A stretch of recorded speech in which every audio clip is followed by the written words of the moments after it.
ஃபதுகுருனி அதுகுருக்கும். தோழர்களே, இது தங்களுடைய முன்னிலையில இப்ப ஓதப்பட்ட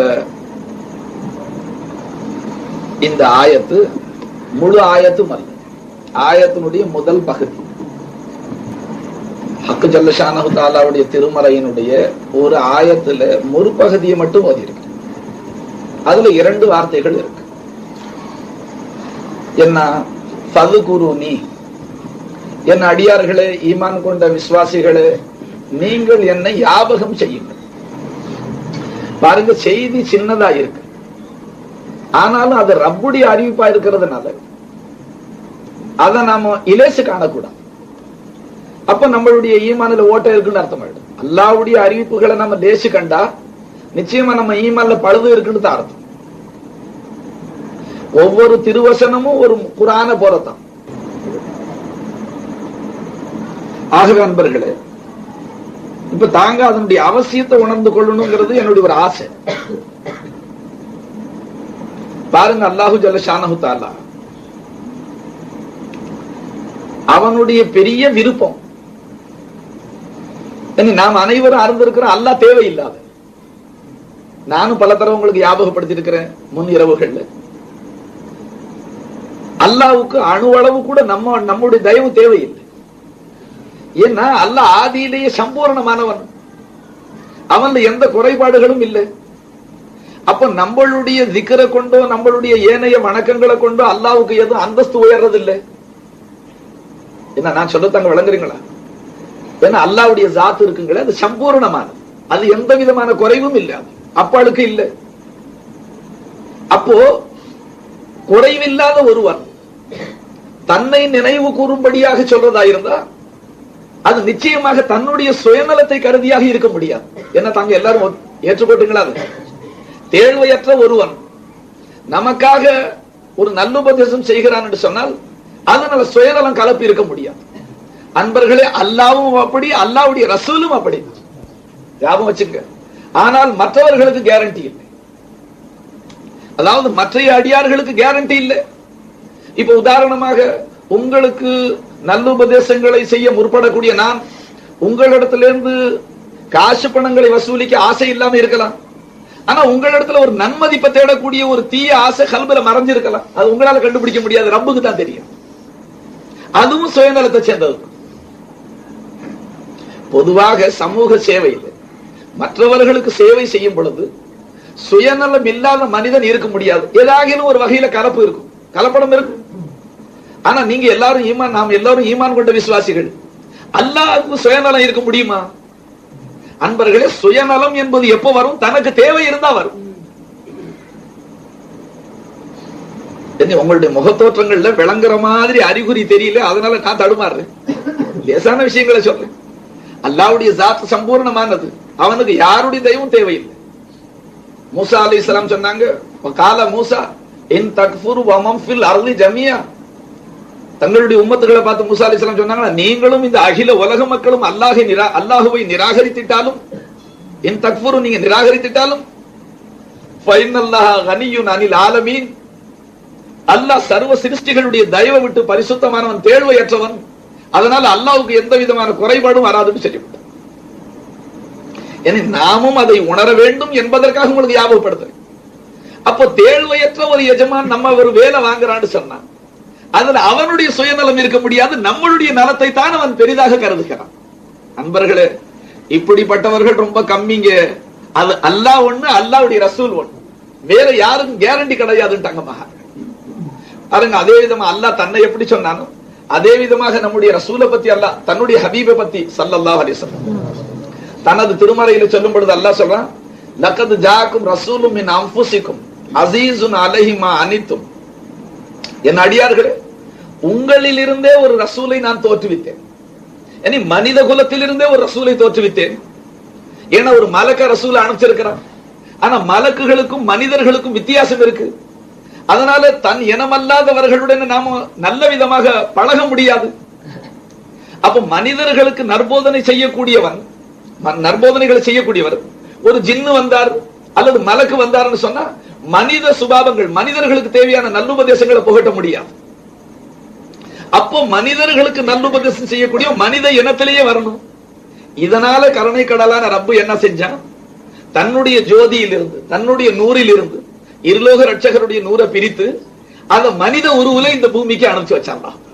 அன்பர்களை நம்மள்ட்ட அனுப்புறதுக்கு முன்னால அல்லாஹ் பல லட்சக்கணக்கான வருஷம் தான் முன்னிலையில வச்சு தானே பார்த்து மகிழ்ந்து கொண்டு இருந்தான்னு சொல்லப்பட்டிருக்கு. இங்க சடாருன்னு அனுப்பலங்க அல்லாஹு தாலா, ரொம்ப பிற்படுத்தி வச்சிருந்த அல்லாஹு தாலா 1,00,000 நபிமார்களை அனுப்பிச்சு முன்கூட்டி பூமியில பிரச்சாரங்களை செஞ்சு வர்றாங்க வர்றாங்க வர்றாங்க வர்றாங்க. அல்லாஹ் அக்பர். அன்பர்களே, இது பெரியோர்களை சபையில அழைக்கிறதுக்கு ஒரு முறையை நம்ம உலகத்திலேயே கையாளும். நாட்டுல கவர்னர் வர்றாருன்னு சொன்னா முன்னால ஒரு பைலட் வர்றாரு, அந்த பைலட் வேணா பார்த்தோன்னா பின்னால கவர்னர் வர்றான்னு தெரிஞ்சு போச்சு. இல்லைன்னா போலீஸ் பந்தோபஸ்துக்கு நிக்குது, வீட்டு போலீஸ் ரோட்ல நின்று டிராபிக்க கண்ட்ரோல் பண்றான், பாதையை சுத்தப்படுத்துறான், மந்திரி வர்றார் மந்திரி வர்றார், இருக்கா இல்லைங்களா? அப்ப சாதாரண ஒரு மனிதருக்கு இந்த மரியாதை என்று சொன்னால் யாரின் காரணமாக இந்த சர்வ லோகங்களும் சிருஷ்டிக்கப்பட்டு இருக்கும். நம்ம நாயகத்தை பார்த்து அல்லாஹ் சொன்னா லவ் லாக லமா ஹலகுல் அஃப்லாக், நபியே ஹபீபே உங்களை படைக்கிற நோக்கம் எனக்கு இல்லைன்னா இந்த வான பூமிகளை எல்லாம் படைச்சிருக்க மாட்டேன் என்று சொன்னான். ஹதீஸ் ஷரீஃப்ல வந்திருக்கு. இருலோக நம்மளுடைய ஆதிபிதா ஆதம் அலைஹிஸ்ஸலாத்து வஸ்ஸலாம் அவர்கள் அன்று உங்களுக்கு சொன்ன சரித்திரப்படி சுவர்க்கத்துல அல்லாஹ் தடுத்த ஒரு காரியத்தை செஞ்சிட்டான், தவறு செஞ்சிட்டான். அல்லாஹ் பூமியில இறக்கி விட்டான். 300 வருஷ காலம் அழுதார்களா? என்ன இப்ப நாம லட்ச பாவங்களை செஞ்சு கவலையற்ற இருக்கிறோம். அப்ப நம்ம பாபாவுடைய குணத்தை தான் நாம எடுக்கணும். ஒரு தவறு செய்ததற்காக மனம் வருந்தி இப்பேற்பட்ட கருணை மிக்க ரப்புக்கு நாம துரோகம் செஞ்சிட்டோம் என்று மனம் வருந்தி 300 வருஷ காலம் அழுதார்களா?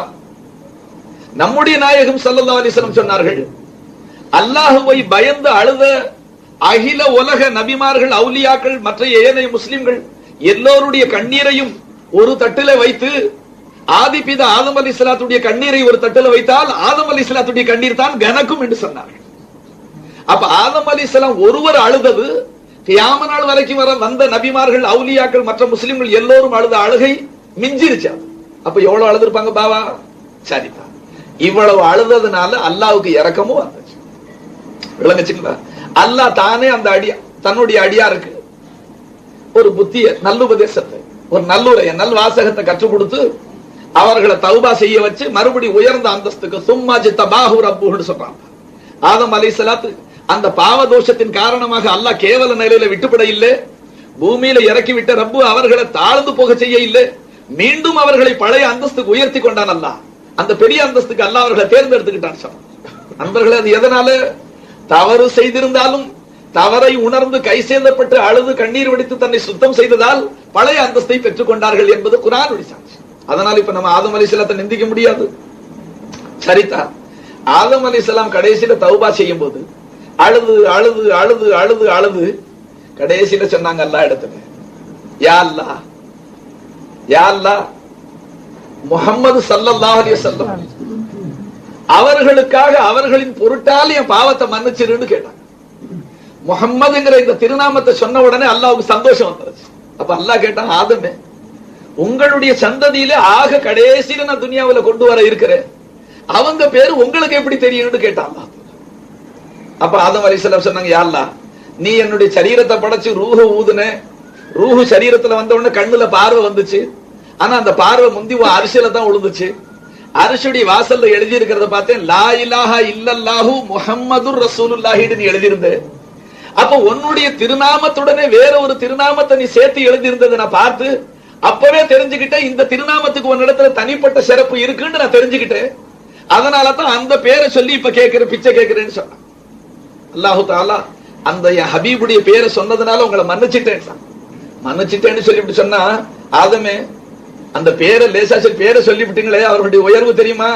லவ் லா முஹம்மது லமா ஹலக்துக யா ஆதம், ஆதமே அந்த இப்ப சொன்னீங்களே பேரு, என் ஹபீபுடைய பேரு, அவர்களை நான் சிருஷ்டிப்பதா இல்லை என்றால் உம்மையும் படைத்திருக்க மாட்டேன் என்றான். அப்ப இருலோக ரட்சகருடைய வருகைக்காக தாங்க ஆதம் அலைஹிஸ்ஸலாமே படைக்கப்பட்டார்களாம். நான் இடையில என்னத்துக்கு சொன்னேன், பெரியோர்களை வரவழைக்கிறதா இருந்தா நம்ம முந்தி பிரச்சாரம் பண்றோம், நோட்டீஸ்களை போடுறோம், வால் போஸ்டர்களை ஓட்டுறோம், பந்தல்களை போடுறோம் இல்லைங்களா, பத்திரிகையில எல்லாம் அனௌன்ஸ்மெண்ட் என்னென்னமோ செய்யறோம். செஞ்சுட்டா அரசியல் ரீதியில அரசாங்க அதிகாரிகளா இருந்தா போலீஸ் நின்று ரோட்டை கூட பிளாக் பண்ணுது, டிராபிக்க கண்ட்ரோல் பண்றாங்க, செய்றாங்களா இல்லைங்களா? சரிதா? அல்லாஹு தாலா தன்னுடைய ஹபீபை சகஜமா கொண்டாந்து விட்டுல துனியாவுக்கு. என்ன செஞ்சா அல்லாஹ்? இறுதி நபியாக ஆக்குனான் அல்லாஹ். 1,00,000 நபியை முன்னால் அனுப்பிச்சு எல்லோரும் போய் கடைசியாக வரக்கூடிய என் ஹபீபுடைய வருகையை பத்தி சொல்லிவிடுங்க அல்லாஹ் ஜல்லஷான். அன்பர்களே, ஒவ்வொரு நபியும் வந்தவர்கள் தங்களுடைய உம்மத்துக்கு கடைசியாக வரக்கூடிய நமது நாயகம் ஸல்லல்லாஹு அலைஹி வஸல்லம் அவர்களுடைய வருகையை பத்தி எச்சரிக்கை பறைசாற்றி கொண்டே போய்விட்டார்கள். ஈசா அலைஹிஸ்ஸலாம் வந்தாங்க. யாதி மின் பாதி இஸ்முஹு அஹ்மத், எனக்கு பின்னால ஒரு நபி வருவார் அஹ்மத் என்ற திருநாமம் உடையவர்கள், அவர்களை துயருங்கள், பின்பற்றுங்கள். ஆனா இப்ப அந்த சமூகம் அரும நாயகத்தை பின்பற்றாம இருக்கிறாங்க. மறுபடியும் ஈசா அலைஹிஸ்ஸலாம் பூமியில வருவாங்க கியாமத்துக்கு முன்னால். வந்து இன்று கிறிஸ்துவ மதத்தை சேர்ந்த அவ்வளவு மக்களையும் முஸ்லிம்களாக மாற்றுவார்களாம். அருமை நபி அவர்களை துயர செய்வார்கள் என்பது இஸ்லாமிய சம்பிரதாயம். ஆக அன்பர்களே, அல்லாஹு தாலா நாயகத்தை கடைசியா கொண்டு வந்தான். என்னது கடைசியா கொண்டு வந்தா? பெரியோர்களை சபையில திடீர்னு கொண்டு வரது இல்லைங்க. ஏன்னா யாரும் அவர்களை யாருன்னு விளங்கிக்காம அவமதிச்சு விட்டா, அதுக்காக விளம்பரம் நல்லா செஞ்சு கொண்டு வர்றது பழக்கம். கருணை கடலா அல்லாஹ் தான் ஹபீபை இந்த பூமியில அனுப்புறதுக்கு ரொம்ப யோசிச்சிருக்கிறாங்க. ரொம்ப காலம் படுத்தி விட்டான் அல்லாஹு தாலா. ஆதம் அலைஹிஸ்ஸலாத் அனுப்பிச்சான், நூஹ் அலைஹிஸ்ஸலாத் அனுப்பிச்சான், இப்ராஹிம் அலைஹிஸ்ஸலாத் அனுப்பிச்சான், மூசா அலைஹிஸ்ஸலாத் அனுப்பிச்சான், ஈசா அலைஹிஸ்ஸலாத் அனுப்பிச்சான். ஒவ்வொரு நபியும் அனுப்பி பூமியில முந்தி விளம்பரம் செஞ்சு விடுங்க. ஹத்தாக்கே ஒரு சமயம் மூசா அலைஹிஸ்ஸலாம் அல்லாஹ் இடத்துல பேசிக்கொண்டே இருந்தார்கள். அப்ப அல்லாஹ் இடையில பேச்சுக்கு இடையில பேச்சாக அல்லாஹ் கூப்பிட்டு சொன்னா, மூசாவே உங்களுடைய இப்ப இருக்கிற உம்மத்துக்கு சொல்லிவிடுங்க, என்னுடைய கடைசி நபி முஹம்மது ரசூலுல்லாஹ் அஹ்மது ஸல்லல்லாஹு அலைஹி வஸல்லம் அவர்களை ஈமான் கொள்ளாத நிலையில கியாம நாளையில என்னை வந்து சந்திக்கக்கூடியவன் யாரா இருந்தாலும் அவனை நரகத்துல போட்டு வேண்டாம். யார பாத்துங்க? மூசா அலைஹிஸ்ஸலாத்தை பார்த்து. அல்லாஹு அக்பர். இப்ப நம்ம நாயகம் ஹிஜ்ரியுடைய வருஷமே 1400 ஆண்டு ஆயிடுச்சு. அதுக்கு முந்தி ஈசா அலைஹிஸ்ஸலாம், அவங்களுக்கு முந்தி மூசா அலைஹிஸ்ஸலாம். அப்பவே அல்லாஹ் சொல்லிவிட்டான், மூசாவே உங்க உம்மத்துக்கு சொல்லுங்க, என்னுடைய கடைசி நபி அஹ்மது ஸல்லல்லாஹு அலைஹி வஸல்லம் அவர்களை ஈமான் கொள்ளாத நிலையில யாரு கியாமத்துல யாரா இருந்தாலும் சரி கியாமத்துல வரக்கூடியவன நரகத்துல பிடிச்சு போட்டு வேண்டாம். அத சொல்லி அல்லாஹ் சொன்னா, மூசாவே அந்த நபியுடைய உம்மத்து சுவர்க்கம் புகுதாத வரை மற்றைய உம்மத்துகள் சுவர்க்கம் புகுதுவதை நான் ஹராமாக்கி விட்டேன், தடுத்துட்டேன் சொல்லிவிட்டான். இந்த ரெண்டு செய்தியும் கேட்ட உடனே மூசா அலைஹிஸ்ஸலாத்துக்கு ஆனந்தம் பொங்கி போயிடுச்சு. என்ன அவ்வளவு சிறந்த நபியா? நபிக்கு இருக்கிற சிறப்போட உம்மத்துக்கு சிறப்பு இருக்கு. வாஸ்தவம் தானுங்களே. நான் உதாரணம் சொன்னா நீங்க நபிமார்களை ஏற்றுத்தாழ்வு செய்ய ஆரம்பிச்சிருவீங்க. அதனால நான் உதாரணம் சொல்றது, ஏன்னா லா நுஃபர்ரிகு பைன அஹதின் மின்ஹும், நபிமார்களுக்கு இடையில ஏற்றுத்தாழ்வு பாகுபாடு செய்யக்கூடாது. சில பேர் அறியாமையினால நாயகத்தை தூக்குற மூசா அலைஹிஸ்ஸலாத்தை தாழ்த்தி காமிச்சிடறாங்க. அது மார்க்கத்துல ஜாயிஸ் அல்ல. ஆனா பொதுவாக இருலோக ரட்சகர் எல்லா நபிமார்களை விட தலை சிறந்தவர்கள், எல்லா நபிமார்களுக்கு சையதானவர்கள், தலைவர் அவர்கள், இமாமுல் அம்பியா, அதுல சந்தேகம் இல்லை. ஆனா ஒரு நபியுடைய உயர் குணங்களை சொல்லி மற்றொரு நபியில அந்த குணம் இல்லைன்னு தாழ்த்தி காட்டக்கூடாது. அப்படி சில பேர் உபன்யாசங்களை செஞ்சு போடுறாங்க. அதை சன்மார்க்க மேதைகள் ரொம்ப கண்டிச்சிருக்கிறாங்க. ஏன்னா நபிமார்கள் பொதுவாக எல்லோரும் காமிலீன்கள், எல்லோரும் நிரப்பமானவர்கள், சங்கைக்குரியவர்கள். சரிதான். இப்ப மூசா அலைஹிஸ்ஸலாம் ஆசை தாங்காம சொன்னாங்க, இந்த நபியுடைய புகழையும் அந்த நபியுடைய உம்மத்துக்கு அல்லாஹ் கொடுத்திருக்கிற சிறப்பையும் கேட்டு சொன்னாங்க, யா அல்லாஹ் அப்படியா இருந்தா அந்த உம்மத்துக்கு என்ன நபியாகி விடுன்றாங்க. எந்த உம்மத்துக்கு? அந்த உம்மத்து இறுதி நபியுடைய உம்மத்து சுவர்க்கம் போகாத வரை, புகுதாத வரை ஏனைய உம்மத்து சுவர்க்கம் புகுத முடியாதுன்னு சொன்னானே. சொன்ன உடனே மூசா அலைஹிஸ்ஸலாம் அந்த உம்மத்துக்கு என்ன நபியாக்கி விடுட்டாங்க.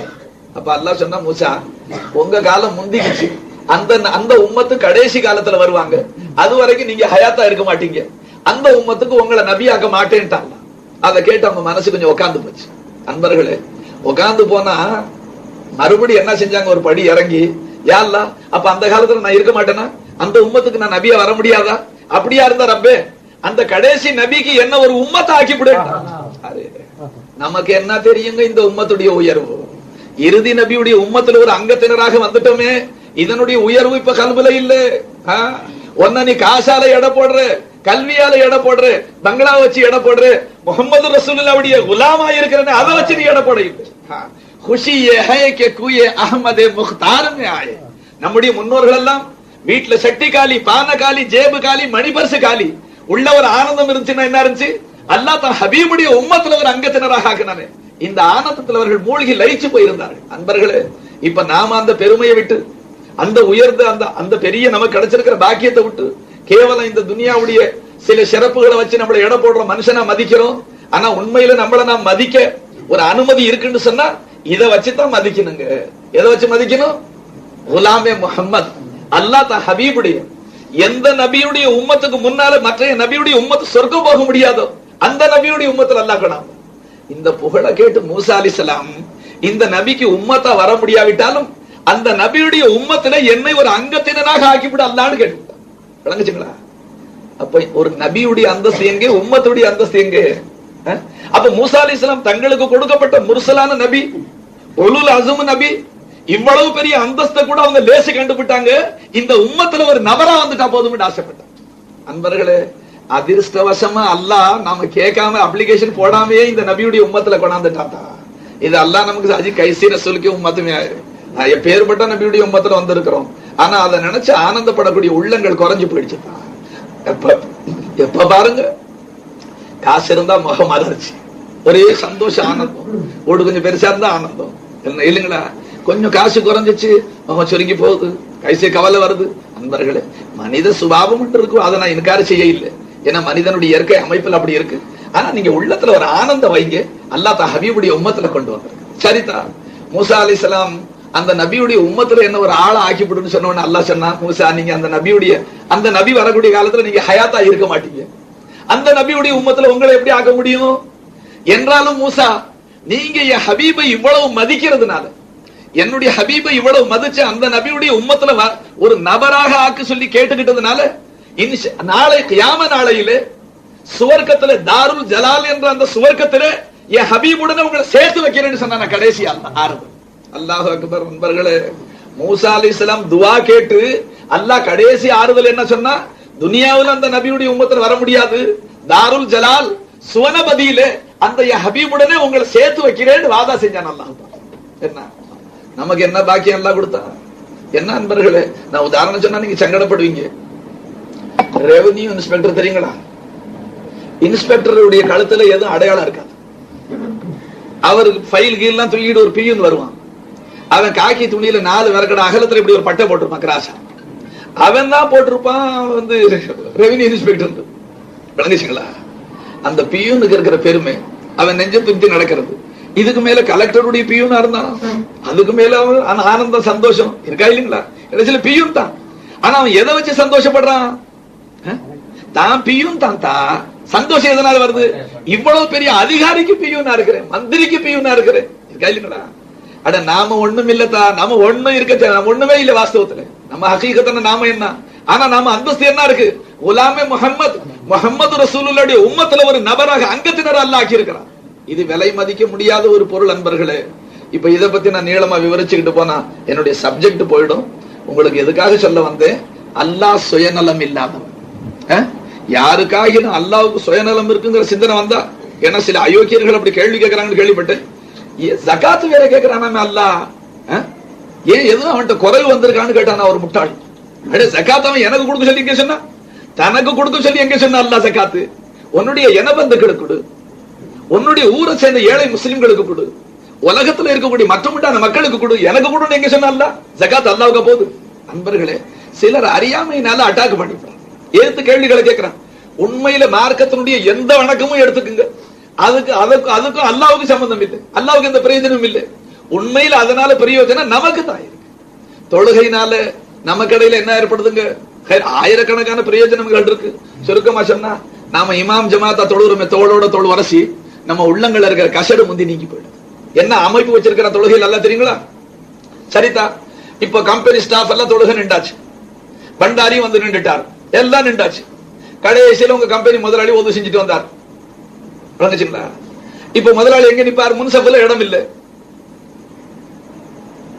வேலைக்காரனுக்கு பின்னால் நிக்கணுமா இல்லைங்களா? நிக்கிற மரியாதை நின்றாகணும். சரி, நின்றார் தான். இப்ப அந்த வேலைக்காரர் சஜிதாவில போனா அவருடைய கால் இப்படி தூக்கணும் இல்லைங்களா? அவர் குதிங்கால் வச்சிருக்கிற இடத்துல இவர் நெத்திப்படும். தொழுகையினுடைய அமைப்பு, இமாம் ஜமாத் தொழுகையில் எல்லாம் என்ன வச்சுட்டான்? நாம் பெருசு நீ பெருசுங்கிற அகம்பாவங்கள்லாம் நீங்கி முஸ்லிம்கள் எல்லோரும் சகோதரர்கள். இன்னமல் முஃமினூன இஹ்வா, ஈமான் கொண்ட அனைவரும் சகோதரர்கள். ஒரு தாய் மக்களை மாதிரி பழகிற மாதிரி பள்ளிவாசல் ஆக்கிவிட்டான். அதனால பாருங்க, தொழுகை இருக்கிற வரைக்கும் கட்சிகள் பிரதி கட்சிகள் வர்றது நாட்டுல. ஏன்? இஸ்திஞ்சா கூட்ல ஒருத்தர் சந்திக்கணும், ஹவுதடியில சந்திக்கணும், பள்ளிவாசல சந்திக்கணும். ஐங்காலம் ஒருத்தரோட ஒருத்தர் சந்திக்கிற இந்த பண்பாடு இருக்குங்களே, ஏனைய சமூகங்கள் இப்படி இல்லைங்க. ஒரு நாளைக்கு 5 வேளை மஹல்லாவில் இருக்கிற மக்கள் ஒரே இடத்துல சந்திக்கிற பாக்கியம் எந்த கூட்டத்தில் இருக்கு சொல்லுங்க. சில பேர் ஞாயிற்றுக்கிழமை சந்திக்கிற சான்ஸ் வச்சிருக்கிறாங்க இல்லைங்களா? அல்லாஹ் நமக்கு ஐங்காலம் சந்திக்கிற பாக்கியம் வச்சிருக்கிறான். யாருக்கு உடம்பு சுகம் இல்ல பள்ளிவாசல் வந்தா தெரிஞ்சு போகுது. ஏன் இன்னார் தொழு வரல? இல்ல அவருக்கு ராத்திரி ஜுரம் வந்துருச்சு படுத்திருக்கிறார். மற்ற தொழில்கள் அவருக்கு ஜுரங்கிறது பள்ளிவாசல்ல தெரிஞ்சுக்க முடியுது.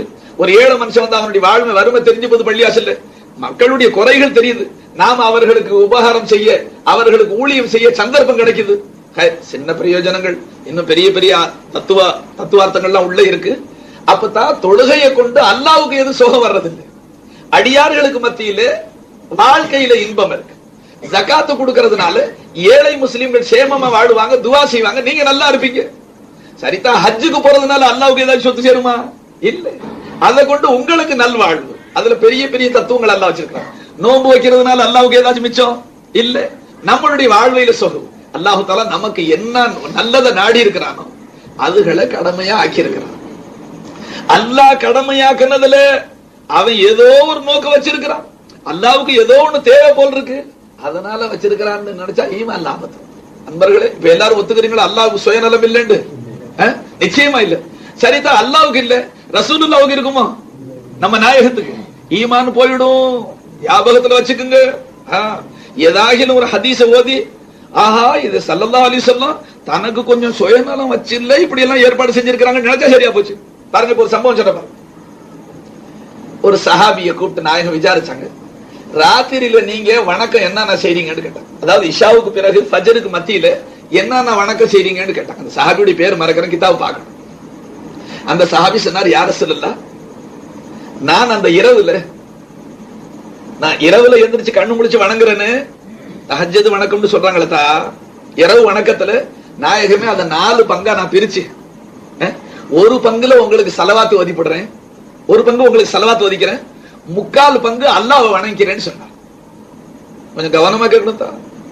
4ல 1 பங்குல நான் உங்க பேர்ல ஸலவாத் ஓதுறேன், மிச்சம் 4ல 3 பாகத்துல நான் அல்லாஹ்வை வணங்குறேன்னு சொன்னார். சரிதானுங்களா? நியாயம் தானே அது? அல்லாஹ்வுக்கு 3/4, நபிக்கு 1/4. ஆனா இருலோக ரட்சகர் கேட்டு சொன்னாங்க, உங்களால முடிஞ்சா என் பேர்ல ஸலவாத் சொல்றது கொஞ்சம் அதிகப்படுத்திக்கங்க. பாருங்க, ஈமான சலாமத்தா வைங்க, சுயநலத்துல சொல்ல இல்ல, அது விளக்கத்துக்கு தான் சொல்றேன் இந்த ஹதீஸ். அந்த சஹாபி நல்லது யார சொல்லலான்டா. கொஞ்ச நாள் விட்டு மறுபடியும் அவரை கூப்பிட்டு கேட்டாங்க, ஆமா இப்ப இரவுல வணக்கத்துல என்ன செய்றீங்கன்னு கேட்டாங்க. யார சொல்லலாம், தாங்க அன்னைக்கு சொன்னதுல இருந்து இப்ப அல்லாஹ்வுக்கு சரி பாதி வணக்கம். நான் கண்ணு முழிச்சு வணங்குறது 1 மணி நேரமா இருந்தா அல்லது 2 மணி நேரம் எவ்வளவு வணங்குறனோ அதுல சரிபாதி அல்லாஹ்வுக்கு தொழுகிறேன், சரிபாதி தாங்க பேர்ல ஸலவாத் ஓதுறேன்டார் அவர். அதையும் கேட்டு கருணை உருவான நபி அவர்கள், உங்களால முடிஞ்சா ஸலவாத் சொல்றது கொஞ்சம் அதிகப்படுத்திக்கங்க. என்ன இப்ப அல்லாஹ்வுக்கு குறைக்க சொல்லி தனக்கு ஸலவாத் கூட ஓத சொல்லிவிட்டாங்க. விளங்குச்சுங்களா? அப்ப அந்த சஹாபியை 3வது தடவை மறுபடி அந்த சஹாபி நல்லதுன்றாரு. நம்ம நாட்டு ஆளா இருந்தா, நம்ம காலத்து மனுஷனா இருந்தா கேட்டிருப்பான், என்ன நபி அவர்களே அல்லாஹ்வுடைய வணக்கத்தை குறைச்சு உங்க பேர்ல ஸலவாத் ரொம்ப சொல்றீங்க, என்ன இவன் என்ன விளங்குவான்? ஓஹோ, நாயகத்து கூட சுயநலம் வந்துருச்சு, நவுதுபில்லா நக்கலுக்கு நல்லா நம்ம பாதுகாப்பு விளங்கிடுவான் தப்பா. ஆனா சஹாபாக்கள் உயிரை குடுண்டா கொடுத்துடக்கூடிய மக்கள், நல்லது யார சொல்லலான்டா. கொஞ்ச நாள் விட்டு மறுபடியும் நாயகம் கூப்பிட்டு கேட்டாங்க, இப்ப ராத்திரில எப்படி வணங்குறீங்கன்னு கேட்டாங்க. யார சொல்லலாம், இப்ப 3ல் 2 பாகத்தை நான் உங்கள் பேர்ல ஸலவாத் ஓதுறேன், 3ல் 1 பாகத்தை மட்டும் அல்லாஹ்வுடைய வணக்கத்துக்கு வச்சிருக்கிறேன்னு சொன்னாங்க. இதுல நீங்க தடிபாடா இருந்துக்குங்க, இன்னுமே ஸலவாத்தை குறைக்காதீங்கன்ட்டாங்க. விளங்குச்சுங்களா? சரிதா. இது சன்மார்க்கத்துல நம்மளுடைய ஹதீஸ் கிதாபுகளில இருக்கக்கூடிய ஒரு ஹதீஸ். இது ஒரு சாதாரண அறிவாளி ஓதிவிட்டு ஷைத்தானும் அவன் கூட சேர்ந்துக்கிட்டானா என்ன போடுவான் மெதுவா, நாயகத்துக்கு எவ்வளவு சுயநலம் பாத்தியா, அல்லாஹ்வுடைய வணக்கத்தை குறைச்சு தான் பேர்ல ஸலவாத் சொல்லிருக்காங்க. என்ன ஈமான் போயிடும், அப்பவே வெளியில போயிடும் ஈமான். நபி அவர்கள் அதனால சொல்ல இல்லை, வேற எதனால சொன்னாங்க? இந்த அடியான் தான் வணங்கக்கூடிய வணக்கங்களை கொண்டு ஈடேற்றம் அடைய முடியாது, என் பேரில் சொல்லக்கூடிய ஸலவாத்தை கொண்டு ஈடேற்றம் அடைஞ்சிருவான்னு நாயகத்துக்கு தெரிஞ்சு போச்சு. அதனால கருணை நபி என்ன பார்த்தாங்க, எப்படியோ என் உம்மத்துக்கு விடுதலை கிடைக்கணும், இவனுக்கு விடுதலை ஸலவாத்துல தான் இருக்கு, ஸலவாத்தை அதிகப்படுத்திக்கன்னு சொல்லி. நண்பர்களே, நமக்கு விளங்க இல்லாது, அதனால நம்மளுடைய நாவுகளை நம்ம எவ்வளவோ சும்மா வைக்கிறோம், ஸலவாத் ஓத மாட்டேங்கிறோம். சொல்றேன் கேட்டுக்குங்க. மூசா அலைஹிஸ்ஸலாம் காலத்துல ஒரு ஆள் மௌத்தா போனான், பேச்சு வந்துருச்சு இடையில. ஒரு ஆள் மௌத்தா போனா அவன் ரொம்ப கெட்ட மனுஷன், பாவியான மனுஷனா இருந்தான். அதனால ஜனங்க என்ன செஞ்சாங்க, இந்த அயோக்கியனை கழுகி குளிப்பாட்டி தொழுக வச்சு கஃனிட்டு அடக்க கூடாதுன்னு சொல்லி காலில் கைத்த கட்டி இழுத்துட்டு கொண்டு போய் காட்டுல போட்டான். ஜனங்க கோவத்துல அப்ப அல்லாஹு தாலா மூசா அலைஹிஸ்ஸலாத்துக்கு வஹி இறக்கி வச்சான், மூசாவே இந்த காட்டுல என்னுடைய வலி ஒரு நேசர் மரணம் அடைந்து கிடக்கிறார், நீங்க போய் அவரை எடுத்து அந்த மையத்தை எடுத்து கழுகி குளிப்பாட்டி அடக்குங்கன்னு சொல்லிவிட்டாங்க. மூசா அலைஹிஸ்ஸலாம் ஊர்ல ஒரு ஜமாத்தை அழைச்சிக்கிட்டு காட்டுக்கு போனாங்க, ஒரு மையத்தை கிடக்கு. அப்ப அங்க நின்று அல்லா இடத்துல கேட்டாங்க, நீ குறிப்பிட்ட மையத்தை இவர் தானான்னு கேட்டாங்க. நீ உன்னுடைய வலி என்று சொன்னியே இவர் தானான்னு கேட்ட. அல்லாஹ் சொன்னா அவரை தான் நான் சொன்னேன். அப்ப மூசா அலைஹிஸ்ஸலாம் சொன்னாங்க, எடுங்க அவரே குளிப்பாட்டுவோம், ஊருக்கு கொண்டு போய் குளிப்பாட்டுவோம். ஜனங்க எல்லாம் சேர்ந்து சொன்னாங்க, மூசாவே நல்லா விசாரிங்க, அல்லாவே இந்த அயோக்கியனா இவனையா அல்லாஹ் வலி என்று சொன்னா, இவன் செஞ்ச அட்டகாசம் உலகம் தாங்க முடியாம தானே கொண்டாந்து காட்டுல போட்டோம், இவன் எந்த பாவத்தையும் விட்டவன் இல்லையே, இப்படி எல்லாம் மக்கள் சொன்னாங்க. அப்ப மூசா அலைஹிஸ்ஸலாம் அல்லாஹ்ட்ட சொன்னாங்க, யா அல்லாஹ் உன்னுடைய இந்த அடியாரை பத்தி மற்றைய அடியார்கள் இவ்வளவு குறை சொல்றாங்களே ரப்பே, அப்படி இருக்கு அவரை நீ உன்னுடைய வலி என்று சொல்றியே, அவருக்கு விலாயத்தை ஏன் கொடுத்தே, அவர் என்ன செஞ்சாரு, நன்மை என்ன செஞ்சிருக்கிறான்? ஏன்னா அவனுடைய தீமைகளை தான் மக்கள் பார்த்திருக்கிறாங்க, நன்மை செஞ்சது பார்த்தது இல்ல. என்ன அவன் நன்மை செஞ்சான்னு கேட்டான். அதுக்கு அல்லாஹ் ஜல்லஷானஹு தஆலா சொன்னான், மூசா அவன் மக்கள் சொல்றபடி உண்மையில கெட்டவன் தான், ஒரு பாவத்தை கூட விட இல்லை, ஆசை தீர எல்லா பாவத்தையும் செஞ்சுக்கிட்டான். ஆனாலும் மூசா அவனுக்கு மரணம் நெருங்கின நேரத்துல அவன் தௌராத்தை எடுத்து ஓத ஆரம்பிச்சான். அந்த காலத்துல இருந்த கிதாபு தௌராத்தை ஓத ஆரம்பிச்சான். அதுலயே இறுதி நபி முஹம்மது ரசூலுல்லாஹ் அப்படி பேர் வந்துருச்சு. அவன் தன்னையும் அறியாம ஸலவாத் ஓதி விட்டான். அதனால அவனுடைய சர்வ பாவத்தையும் மன்னிச்ச வலியாக்கி விட்டான். எடுத்து கிதாபு ஓதி பார்த்துக்கு. இன்னைக்கு நமக்கு நாவு கொடுத்திருக்கிறான் அல்லாஹ், இது என்னைக்கு அசைவு நிக்குமோ தெரியாது. அன்பர்களே, அசையும் பொழுது கொஞ்சம் பரக்கத் அடைச்சிட்டு, அசையும் பொழுது பரக்கத் அடைச்சிட்டு. ஹதீஸ் ஷரீஃப்ல வருது, லா ரத்ப லிசானுக மின் திக்ரில்லாஹ், அட உன்னுடைய நாவு சதா அல்லாஹ்வுடைய ஞாபகத்துல திளைத்து இருக்கட்டும். ஏதாவது சுப்ஹானல்லாஹ் சொல்லு, அல்ஹம்துலில்லாஹ் சொல்லு, லா ஹவ்ல வலா குவத்த இல்லா பில்லாஹ் சொல்லு, அல்லாஹு அக்பர் சொல்லு, லா இலாஹ இல்லல்லாஹ் சொல்லு, ஸலவாத் சொல்லிக்கிட்டு அல்லாஹும்ம ஸல்லி அலா முஹம்மதின் ஸல்லல்லாஹு அலைஹி வஸல்லம். அன்பர்களே, தோழர்களே, இந்த நாவுக்கு இப்ப விலை மதிக்க முடியாத மதிப்பு இருக்குங்க. அந்த யஹூதி மரணம் அடையக்கூடிய தருவாயில தௌராத்தை ஓதி அதுல இறுதி நபி அவர்கள் பேர்ல ஸலவாத் சொன்னானே, அல்லாஹு அக்பர், அந்த ஒரு ஸலவாத்துக்கு பகரமா அவனுடைய சர்வ பாவங்களை மன்னிச்சு வலியாக்கிக்கிட்டேன்னு சொன்னான். என்ன அப்ப இறுதி நபியுடைய உம்மத்திலேயே வந்திருக்கக்கூடிய நாம் அந்த நபியின் பேர்ல ஸலவாத் சொன்னா நமக்கு எவ்வளவு பெரிய அந்தஸ்து இருக்கும்? ஏன்னா இதை கொண்டு கணிக்க முடியுமா முடியாதுங்களா? சரிதா. அப்ப இவ்வளவு பிரயோஜனம் இருந்தா தானே நாயகம் ஸல்லல்லாஹு அலைஹி வஸல்லம் அந்த குறிப்பிட்ட சஹாபிய அல்லாஹ்வுடைய வணக்கத்தை குறைச்சு தான் ஸலவாத்தை கூட்ட சொன்னாங்க. இனி வணக்கத்தை குறைச்சுன்னா நீங்க வாஜு கேட்கிற நீங்க ஐங்கால தொழுகைன்னு நினைச்சுக்க போறீங்க. நான் இரவு வணக்கம்னு சொன்னேன். இரா காலத்துல கண் விழித்து வணங்கக்கூடிய மேல் மிச்சமான வணக்கம் இருக்கு, அதுல உள்ள பேச்சு இது. அதுக்காக நீங்க ஃபர்லான தொழுகை விட்டு ஸலவாத் ஓதிக்கிட்டு அதுக்கு சொர்க்கம் போயிடலாம்னு நினைக்காதீங்க அன்பர்களே. ஏன்னா சில பேர் வாஜு தப்பா விளங்குற பழக்கம் இருக்கு. அதாவது விளங்குறத சரியா விளங்கணும், பூர்த்தியா விளங்கணும். ஒரு வாசகம் கேட்டுக்கிறது, மறு வாசகத்தை விட்டுறது. ஒரு ஆளு ஆலிம் ஷா கிட்ட போய், ஏன் ஹஸரத் எனக்கு சுடுதண்ணில கூட ஒது செய்ய முடியல, பச்சை தண்ணி முந்திய முடியல, இப்ப சுடுதண்ணிலையும் ஒது செய்ய முடியல, நான் எப்படி தொழுவுறதுன்னு கேட்டேன். தயமம் செஞ்சுக்கான்ட்டேன். தயமம் ஒண்ணு இருக்கா இல்லைங்களா மார்க்கத்துல? சரிதான். எதுல செய்யறதுன்னு கேட்டாங்க. மண் மணல் கல்க அரசு நாம எல்லாம் சொல்லிவிட்டான். எதுல தயமம் செய்யலாம் சொல்லிவிட்டாங்க.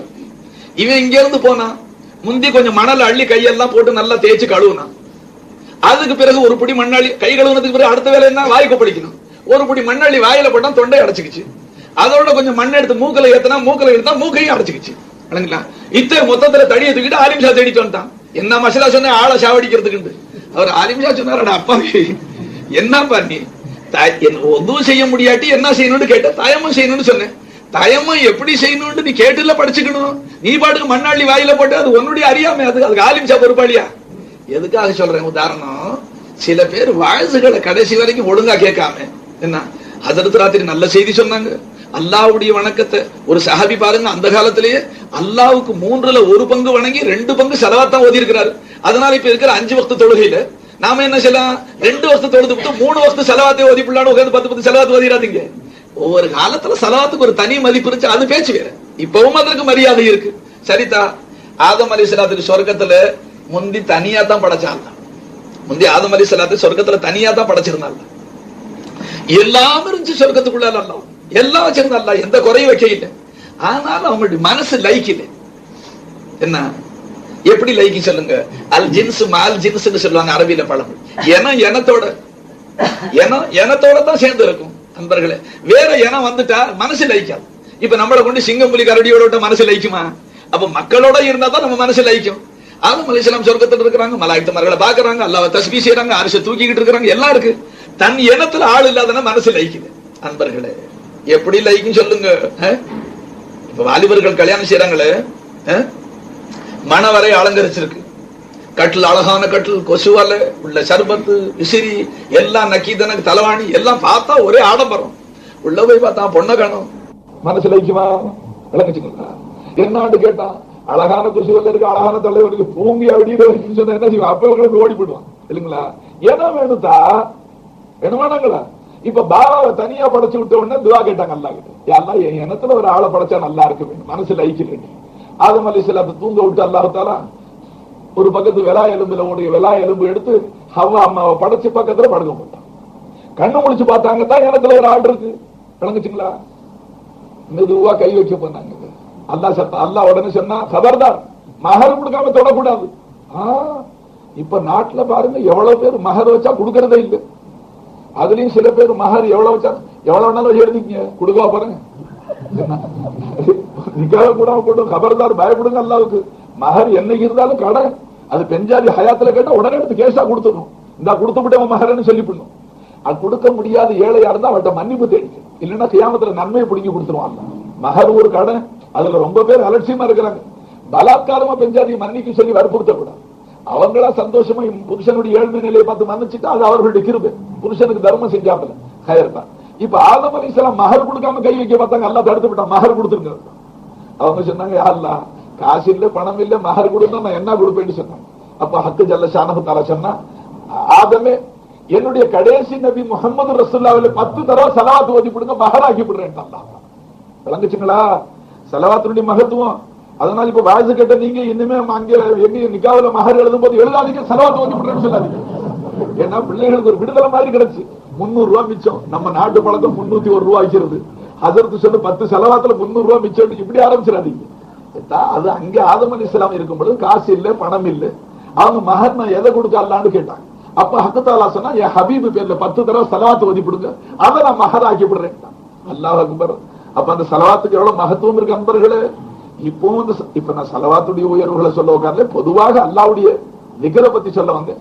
அதுல குறிப்பா நான் என்ன சொன்னேன், தன்னை திக்ரு செய்யும்படியாக அல்லாஹ் வற்புறுத்தி இருக்கிறான். குர்ஆன்ல ரொம்ப வற்புறுத்தி இருக்கிறான். ஒரு இடம் இல்ல, 2 இடம் இல்ல. வதுகுருல்லாஹ கஸீரன் லஅல்லகும் துஃப்லிஹூன். என் அடியார்களே, மிகுதமாக என்ன திக்ரு செய்யுங்க, அதிகமாக என்ன திக்ரு செய்யுங்க. நீங்க எந்த காரியத்துல அடி எடுத்து வச்சாலும் வெற்றி கிடைக்கும், வெற்றி பெறுவீர்கள், ஜெயம் பெறுவீர்கள், உங்க காரியம் கைகூடி வரும். இங்கே எல்லாம் மறுமையிலையும் சேர்த்தான். அல்லாஹ்வை அதிகமா திக்ரு செய்யக்கூடியவர்கள் தோல்வி அடைய மாட்டார்கள். அப்ப திக்ர் அல்லாஹ் ரொம்ப வற்புறுத்துறான். சரிதான். ஜும்மா தொழுகைக்கு கூப்பிட்டா, வைதா நூதிய லிஸ்ஸலாத்தி மின் யௌமில் ஜும்ஆ ஃபஸாஉ இலா திக்ரில்லாஹ். ஜும்மா தொழுகைக்கு உங்களை கூப்பிட்டா அல்லாஹ்வுடைய தியானத்தின் பக்கம், அல்லாஹ்வுடைய ஞாபகத்தை செய்வதற்கு விரைந்து கொள்ளுங்கோ. வேகமா வாங்க, அவசரமா வாங்க. ஆடி அசைஞ்சு வராதீங்க. ஆடி அசைஞ்சுன்னா ரோட்ல ஓடணும்னு அர்த்தம். அது பாருங்க, ஒரு மசலா ஞாபகம். இங்க சில பேர் பள்ளியாசல்ல திடீர்னு தெருவுல ஓடுறது. இருக்கிற ஜனங்களுக்கு எல்லாம் ஒரு பரபரப்பு. என்னடா மனுஷன் இப்படி ஓடுறான், நல்ல மனுஷனாச்சு இப்படி ஓடுறான்னு பரபரப்பு. என்ன இமாம் ஜமாத்துக்கு அடப்பற அநியாயகர மனுஷனே. இமாம் ஜமாத்துக்கு ஓடக்கூடாது. கண்ணியமா, கம்பீரமா, அமைதியா நடந்து 2 ரக்காத்து போதா பரவாயில்லை. இவ்வளவு ஓடுற நீ முந்தியே போய் உட்காரு. மார்க்க ஞானம் மசலா தெரியாதுனால சில பேர் ரன்னிங் ரேஸ் விட்டுறான். தெருவுல இருக்கிறவங்க எல்லாம் விலகி நின்றுகிட்டு 2 பக்கம் என்னமா ஆபத்து தெரியல, பிள்ளைக்கு ஆபத்து, பெஞ்சாதிக்கு ஆபத்து, பரபரப்பு வருமாறாதுங்களா. அதனால தொழுகைக்கு பள்ளிவாசலுக்கு இமாம் ஜமாத்துக்கு போனா கம்பீர நடையில போகணும், கண்ணியமா போகணும், அமைதியா போகணும், ஓடக்கூடாதுங்க. ஒரு ரக்காத்து போதா, ஒரு ரக்காத்து போகுமேங்கிற கவலை இருந்தா பாங்கு சொல்றதுக்கு முந்தி போய் உட்காந்துக்க மரியாதையா. எல்லாம் கடைசியில பேசுமாம் சலாம் கொடுக்குற வரைக்கும் உட்கார்ந்து இருக்கிறது. இன்னும் சில பேர் பள்ளிவாச காம்பவுண்டுக்குள்ளார போய் இந்த இம்புட்டு பீடி இருக்கும், அது தூக்கி மனசு இல்லாம லப்பு லப்புன்னு எடுத்துக்கிட்டே என்ன சக்கராத்த வந்து அந்த பீடியை விட்டான் நண்பர்கள். அதனால ஒரு ரக்காத்து போகுது, அதை பத்தி கூட கவலை இல்லை, இழுத்துக்கிட்டே அவசர அவசரமா கடைசியில ஹவுந்தடியில போய் தூக்கி எறிகிறது.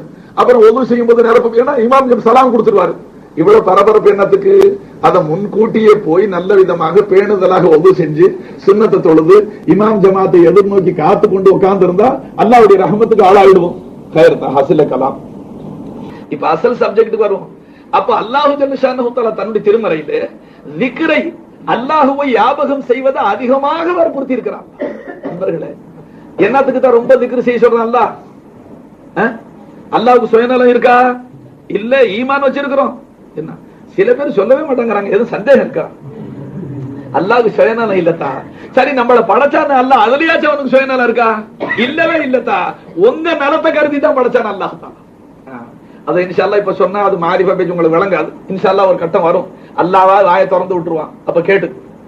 இப்ப சப்ஜெக்ட் வாங்க. அப்ப ஜும்மா தொழுகைக்கு அழைக்கப்பட்டால் அல்லாஹ்வுடைய திக்ர் செய்ய விரைந்து வாருங்கள். சரிதான், வந்தாச்சு, ஜும்மா தொழுதாச்சு, திக்ர் செஞ்சாச்சு.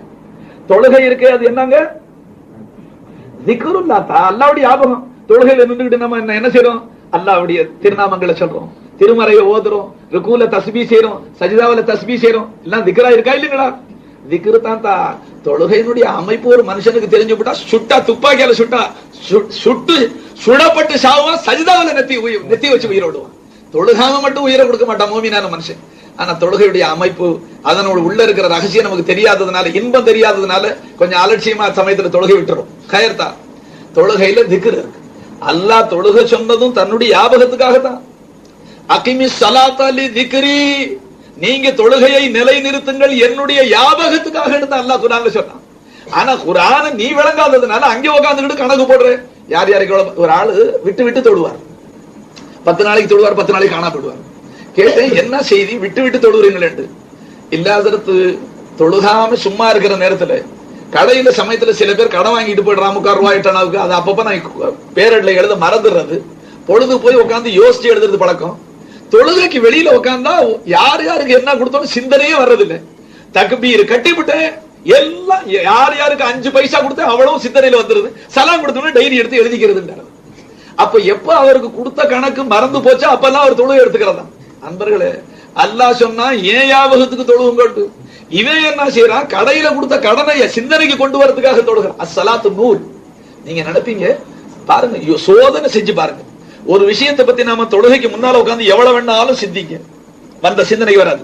தக்பீர் கட்டி அல்ஹம்துலில்லாஹ் ஆரம்பிச்சீங்க, உடனே அல்ஹம்துலில்லாஹ் ஓதுறதெல்லாம் மறக்கடிச்சு அது பாட்டு வாய் ஓதும். பாடமா இருக்கா இல்லையாத்தா, ஓதி முடிச்சு விடு வாய். என்ன நம்ம நிலைமை அப்படி இருக்கா இல்லைங்களா? சில பேர் தக்பீர் கட்டி நிப்பாங்க பள்ளியாசல், பேசிமாம் என்ன ஓதுனாரு தெரியாம ஏதோ அவர் தனக்கு ஓதிக்கிறார் நினைச்சுட்டு சில பேர் சும்மா நிப்பாங்க. கடைசியில அவர் ருக்குக்கு போறாரு பாருங்க, என்ன அப்பவும் சும்மாவே நிப்பான். சில பேர் அக்கம் பக்கத்து ஆளுகள் ஜாடையா பார்க்க எல்லாரும் குடிஞ்சிட்டாங்க. அடே பேசிமா ருக்குல போயிட்டாரு. ஏன்னா அது வரைக்கும் ஆழ்ந்த சிந்தனை. போய் மாடு வாங்கி வீட்டுல கொண்டு கட்டி பாலை கறந்து அதை காய்ச்சி குடிச்சு பிடிச்ச பள்ளியாசலே நிக்கிறான். இப்படி நம்ம தொழுகை இருக்கா இல்லைங்களா? அன்பர்களே, நான் எதுக்கு சொல்றேன்? அல்லாஹ் என்ன சொன்னா, அகிமி ஸலாத்த லிதிக்ரி, என் அடியார்களே, நீங்க தொழுகைக்கு வெளியில இருக்கும் பொழுது உலக ஆசாபாசங்கள்ல மூழ்கி போய் இருக்கிறீங்க. அதனால எல்லா ஆசாபாசங்களையும் விட்டொழித்து பள்ளிவாசலுக்கு வந்து தக்பீர் கட்டி என் முன்னால நின்று கொஞ்ச நேரம் மற்ற சிந்தனைகள் இல்லாம என்னுடைய சிந்தனையில லயிச்சு போயிடுங்க. இதுக்காக தொழுகை அல்லாஹ் கடமையாக்கிட்டான். தொழுகளே, நாம பள்ளிவாசல்ல வந்து அல்லாஹ்வுடைய திக்ர் வரலண்டா நம்மள இருக்கு. ஷைத்தான் நம்ம ஜென்ம விரோதி. தக்பீர் கட்டினோன்னு தான் எல்லாத்தையும் கொண்டு வந்து போடுவான் சிந்தனை. கொஞ்சம் கொஞ்சம் நாம சிரமப்பட்டு கொஞ்சம் கொஞ்சமா தட்டிக்கிட்டே வந்தா அதுக்கு ஒரு பயிற்சி சொல்லிப்படுறேன் கேளுங்க. என்ன நம்ம வாயால ஓதுறோமோ அதை நம்ம காது கேட்கணும்னு வைராக்கியம் வச்சு மெதுவா தான் ஓதுறோம். ஆனா ஓதக்கூடிய என் வாயில இப்ப அல்ஹம்துலில்லாஹ் வருது, இப்போ ரப்பில் ஆலமீன் வருது, லில்லாஹின்னு வருது. அதாவது எது வருதோ அதை தான் காதாலேயே கேட்கணும். ஒரு மனுஷன் தான் சொல்வதை தானே ஆழ்ந்து கவனித்து கேட்பானே, ஆனால் சிந்தனை வேற பக்கம் போகாது. பாருங்க, இது அதாவது எப்படி அல்லாஹ் மனிதனை அமைச்சிருக்கிறானோ அந்த அடிப்படையில நாதாக்கள் இப்படி மசாயில்களை இஸ்திம்பாத் செஞ்சிருக்காங்க. என்ன காரணம்னு கேட்டாங்க, யாருக்கு அல்லாஹ் 2 கல்பு கொடுக்கலன்னு சொல்லிவிட்டான். மா ஜஅலல்லாஹு லிரஜுலின் மின் கல்பைனி ஃபீ ஜௌஃபிஹி, குர்ஆன்ல ஆயத் இறக்கிட்டான் அல்லாஹ். எந்த ஒரு அடிமைக்கு 2 கல்பு கொடுக்கலன்ட்டான். கிட்னி 2 இருக்கு, கல்பு 2 இல்ல, ஒரே கல்பு தான். ஏன் 2 கொடுத்திருந்தா இவன் என்ன சொல்லுவான்? ஆண்ட யா அல்லாஹ், ஒரு கல்புல ஒன்ன வச்சுக்கிட்டே ஒரு கல்புல துனியா வச்சிருந்தேன்னு சொல்லுவான். சொல்லுவானா சொல்ல மாட்டானா? அதுக்கு அல்லாஹ் என்ன செஞ்சான்? ஒரே கல்பு கொடுத்துட்டு அந்த கொடுத்திருக்கிற ஒரு கல்புல என்ன வச்சுக்க, பாக்கி எல்லாம் இரும்பு பொட்டியில வீட்டுல வச்சுக்கிட்டான். எல்லாம் வெளியில வச்சுக்க, கல்புல என்ன வச்சுக்கிட்டான். இப்ப ஷைத்தான் விடுவானா? அவன் என்ன செய்யறான்? அல்லாஹ்வை வெளியாக்கி எல்லாத்தையும் கொண்டாந்து கல்புல ரொப்பிப்படுறான். நாம தக்பீர் கட்டி நின்றவன். கொஞ்சம் கொஞ்சமா நான் சொன்ன இந்த பயிற்சி நீங்க எடுத்துக்கங்க. அதாவது நான் இப்ப அல்ஹம்துலில்லாஹ் ஓதுறேன், அந்த உணர்வு இருக்கணும். நான் ஓதுறேன், நான் ஓதுறத நான் கேட்கணும்.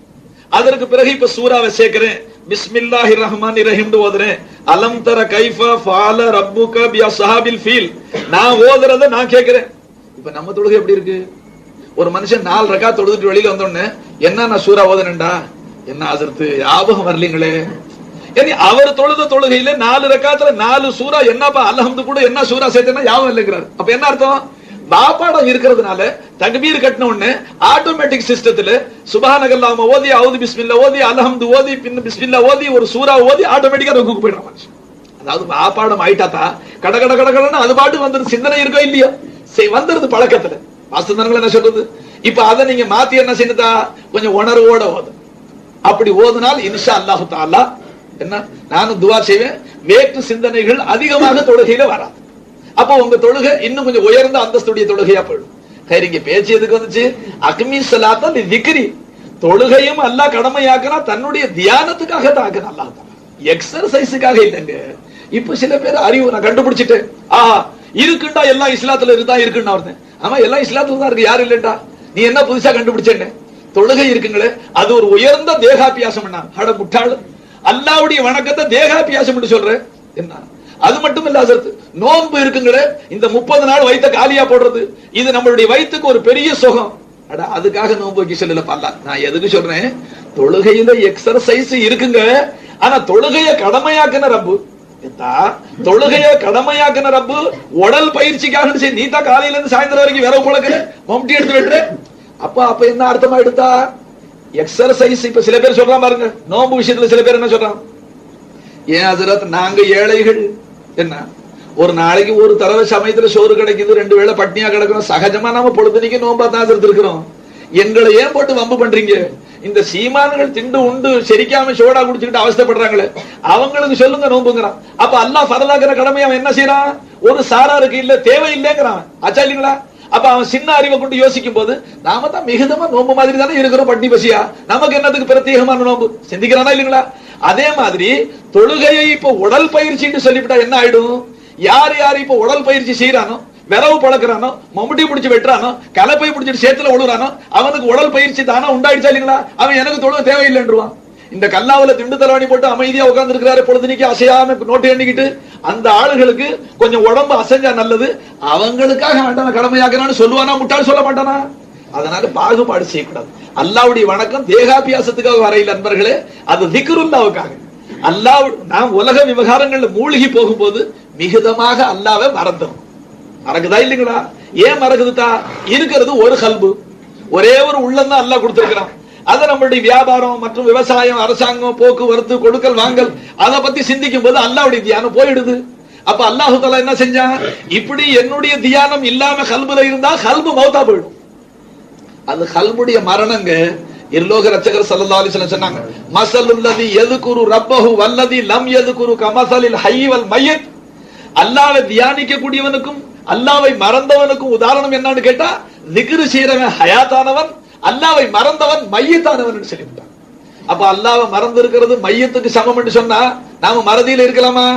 அப்ப நம்ம துனியாவுடைய ஆசாபாசங்கள் அல்லாஹ்வுடைய மறதி வருதா இல்லீங்களா? அதனால கருணை கடலான ரப்பு ஐங்கால தொழுகையை கட்டாய கடமையாக்கி அந்த எல்லா ஆசாபாசங்களை விட்டொழித்து என் பக்கத்துல வந்து நின்று அல்லாஹ்வுடைய திக்ர்ல இருங்கன்னு சொல்றான். அன்பர்களே, தோழர்களே, இப்ப நான் எங்க இருந்து அது ஒரு கிளையா பிரிச்சேன். ஜும்மா தொழுகைக்கு அழைக்கப்பட்டால் விரைந்து கொள்ளுங்கள், விரைந்து வாருங்கள். தொழுது முடித்திட்டால் ஃபைதா குல்லியத்தி ஸலாத்து, நீங்க நான் அழைச்சு எந்த தொழுகைக்கு அழைச்சேனோ அதை நீங்க தொழுது முடிச்சிட்டீங்க, ஃபந்தஷிரு ஃபில் அர்தி, பூமியில நாலா பக்கம் நீங்க செதறி போங்க, நாலா பக்கம் பரவி போங்க. போய் வபதகு மின் ஃபضலில்லாஹ், அல்லாஹ் உங்களுக்கு எழுதிட்டான ரிஸ்க், அல்லாஹ்வுடைய அருள் ஃபضல், அவனுடைய கிருபையை தேடிக்கிங்க. இனி பள்ளிவாசல்லே உட்கார்ந்துறாரு சோம்பேறி மாதிரி யாராச்சும் போட்டா சாப்பிட்டு தொழுவுறேன் போன்ட்டு அல்லாஹ் தஆலா விளங்குறீங்களா? போய் சம்பாரி, அதுவும் வணக்கம் தான்ட்டான். சரிதான் போக சொன்னா, சரி போக சொன்னா இவன் என்ன நினைக்கிறான்? எப்போ போக சொன்னா நல்லா மறுபடியும் அடுத்த ஜும்மா கூப்பிட்டாதான் வருவேங்கிறாங்க. அடுத்த மறுபடியும் அந்த ஜும்மாவுடைய சாயந்தரம் அசருக்கு ஹய்யா அலஸ் ஸலாத்னு சொன்ன உடனே என்ன செய்யணும்? போயிருக்கிற மனுஷன் மறுபடி வரணும்டா. இவன் என்ன சொல்ற? ஆலிம் சால்ட்டு அல்லாவே ஜும்மாவுக்கு கூப்பிட்டா வாங்கன்னு சொன்னான், தொழுது முடிச்சுட்டா போங்கன்னு சொன்னா, மறுபடியும் அடுத்த ஜும்மா கூப்பிட்டா தானே வரணுங்கிறான். என்ன மாதிரி கண்டுபிடிச்சிருக்கிறான் வித்தைகளை பாருங்க நண்பர்களே. அப்ப இடையில அசருக்கு பாங்க சொல்றாரு, அது யாருக்கு விளங்கணுமா இல்லைங்களா? இந்த பள்ளி அசை யாருக்கு? எதுக்காக நம்ம முன்னோர்கள் லட்சக்கணக்கான ரூபாய் போட்டு கட்டினாங்க? அரே ஷப்பர் மே பனாதி மஸ்ஜித் ஈமா கி ஹராரத் வாலோன். நம்முடைய முன்னோர்கள் அவர்களுடைய ஈமானில் இருந்த விறுவிறுப்பு இரவோடு இரவாக சில பள்ளிகளை கட்டி முடிச்சிட்டாங்க. நண்பர்களே, இந்த வாலாஜா மஸ்ஜிதை நீங்க போய் பாருங்க, ஒரு பெரிய மலையை உள்ள குடஞ்சி எடுத்த மாதிரி தெரியுது ஒரு கல் கட்டணும். திருவல்லிக்கணி ஹைரோட்ல வாலாஜா மஸ்ஜித் இருக்கு, இந்த அங்கப்ப நாயகத்துல நவாப் மஸ்ஜித் இருக்கு. எத்தனை கமுதி, உங்க ஊருக்கு பக்கத்துல கமுதியில ஒரு ஜும்மா மஸ்ஜித் இருக்கு, போய் பாருங்க, ஆச்சரியமா இருக்கும். அது கட்டி இன்னைக்கு 70-80 வருஷம் ஆயிடுச்சு. அன்பர்களே, அந்த காலத்துல இப்ப பக்கா ரோடு கிடையாது, கருங்கல் சல்லி போட்டு கப்பி போட்டு தாறு போட்ட ரோடு கிடையாது. அப்ப நம்ம முன்னோர்கள் கமுதியை சுத்தி மலையும் கிடையாது, மதுரை ஜில்லாவில தான் மலை இருக்கு. நான் சொல்றது வாஸ்தவமா இல்லைங்களா? நீங்க அந்த பள்ளியை பார்த்திருப்பீங்க, நான் பார்த்து அப்படியே திகைச்சு போயிட்டேன். யா அல்லாஹ், அந்த முன்னோர்களுடைய கபரை நீ சொர்க்கம் ஆக்கி விடுறப்ப என்ன நமக்கு சகாயம் செஞ்சுட்டு போயிட்டாங்க.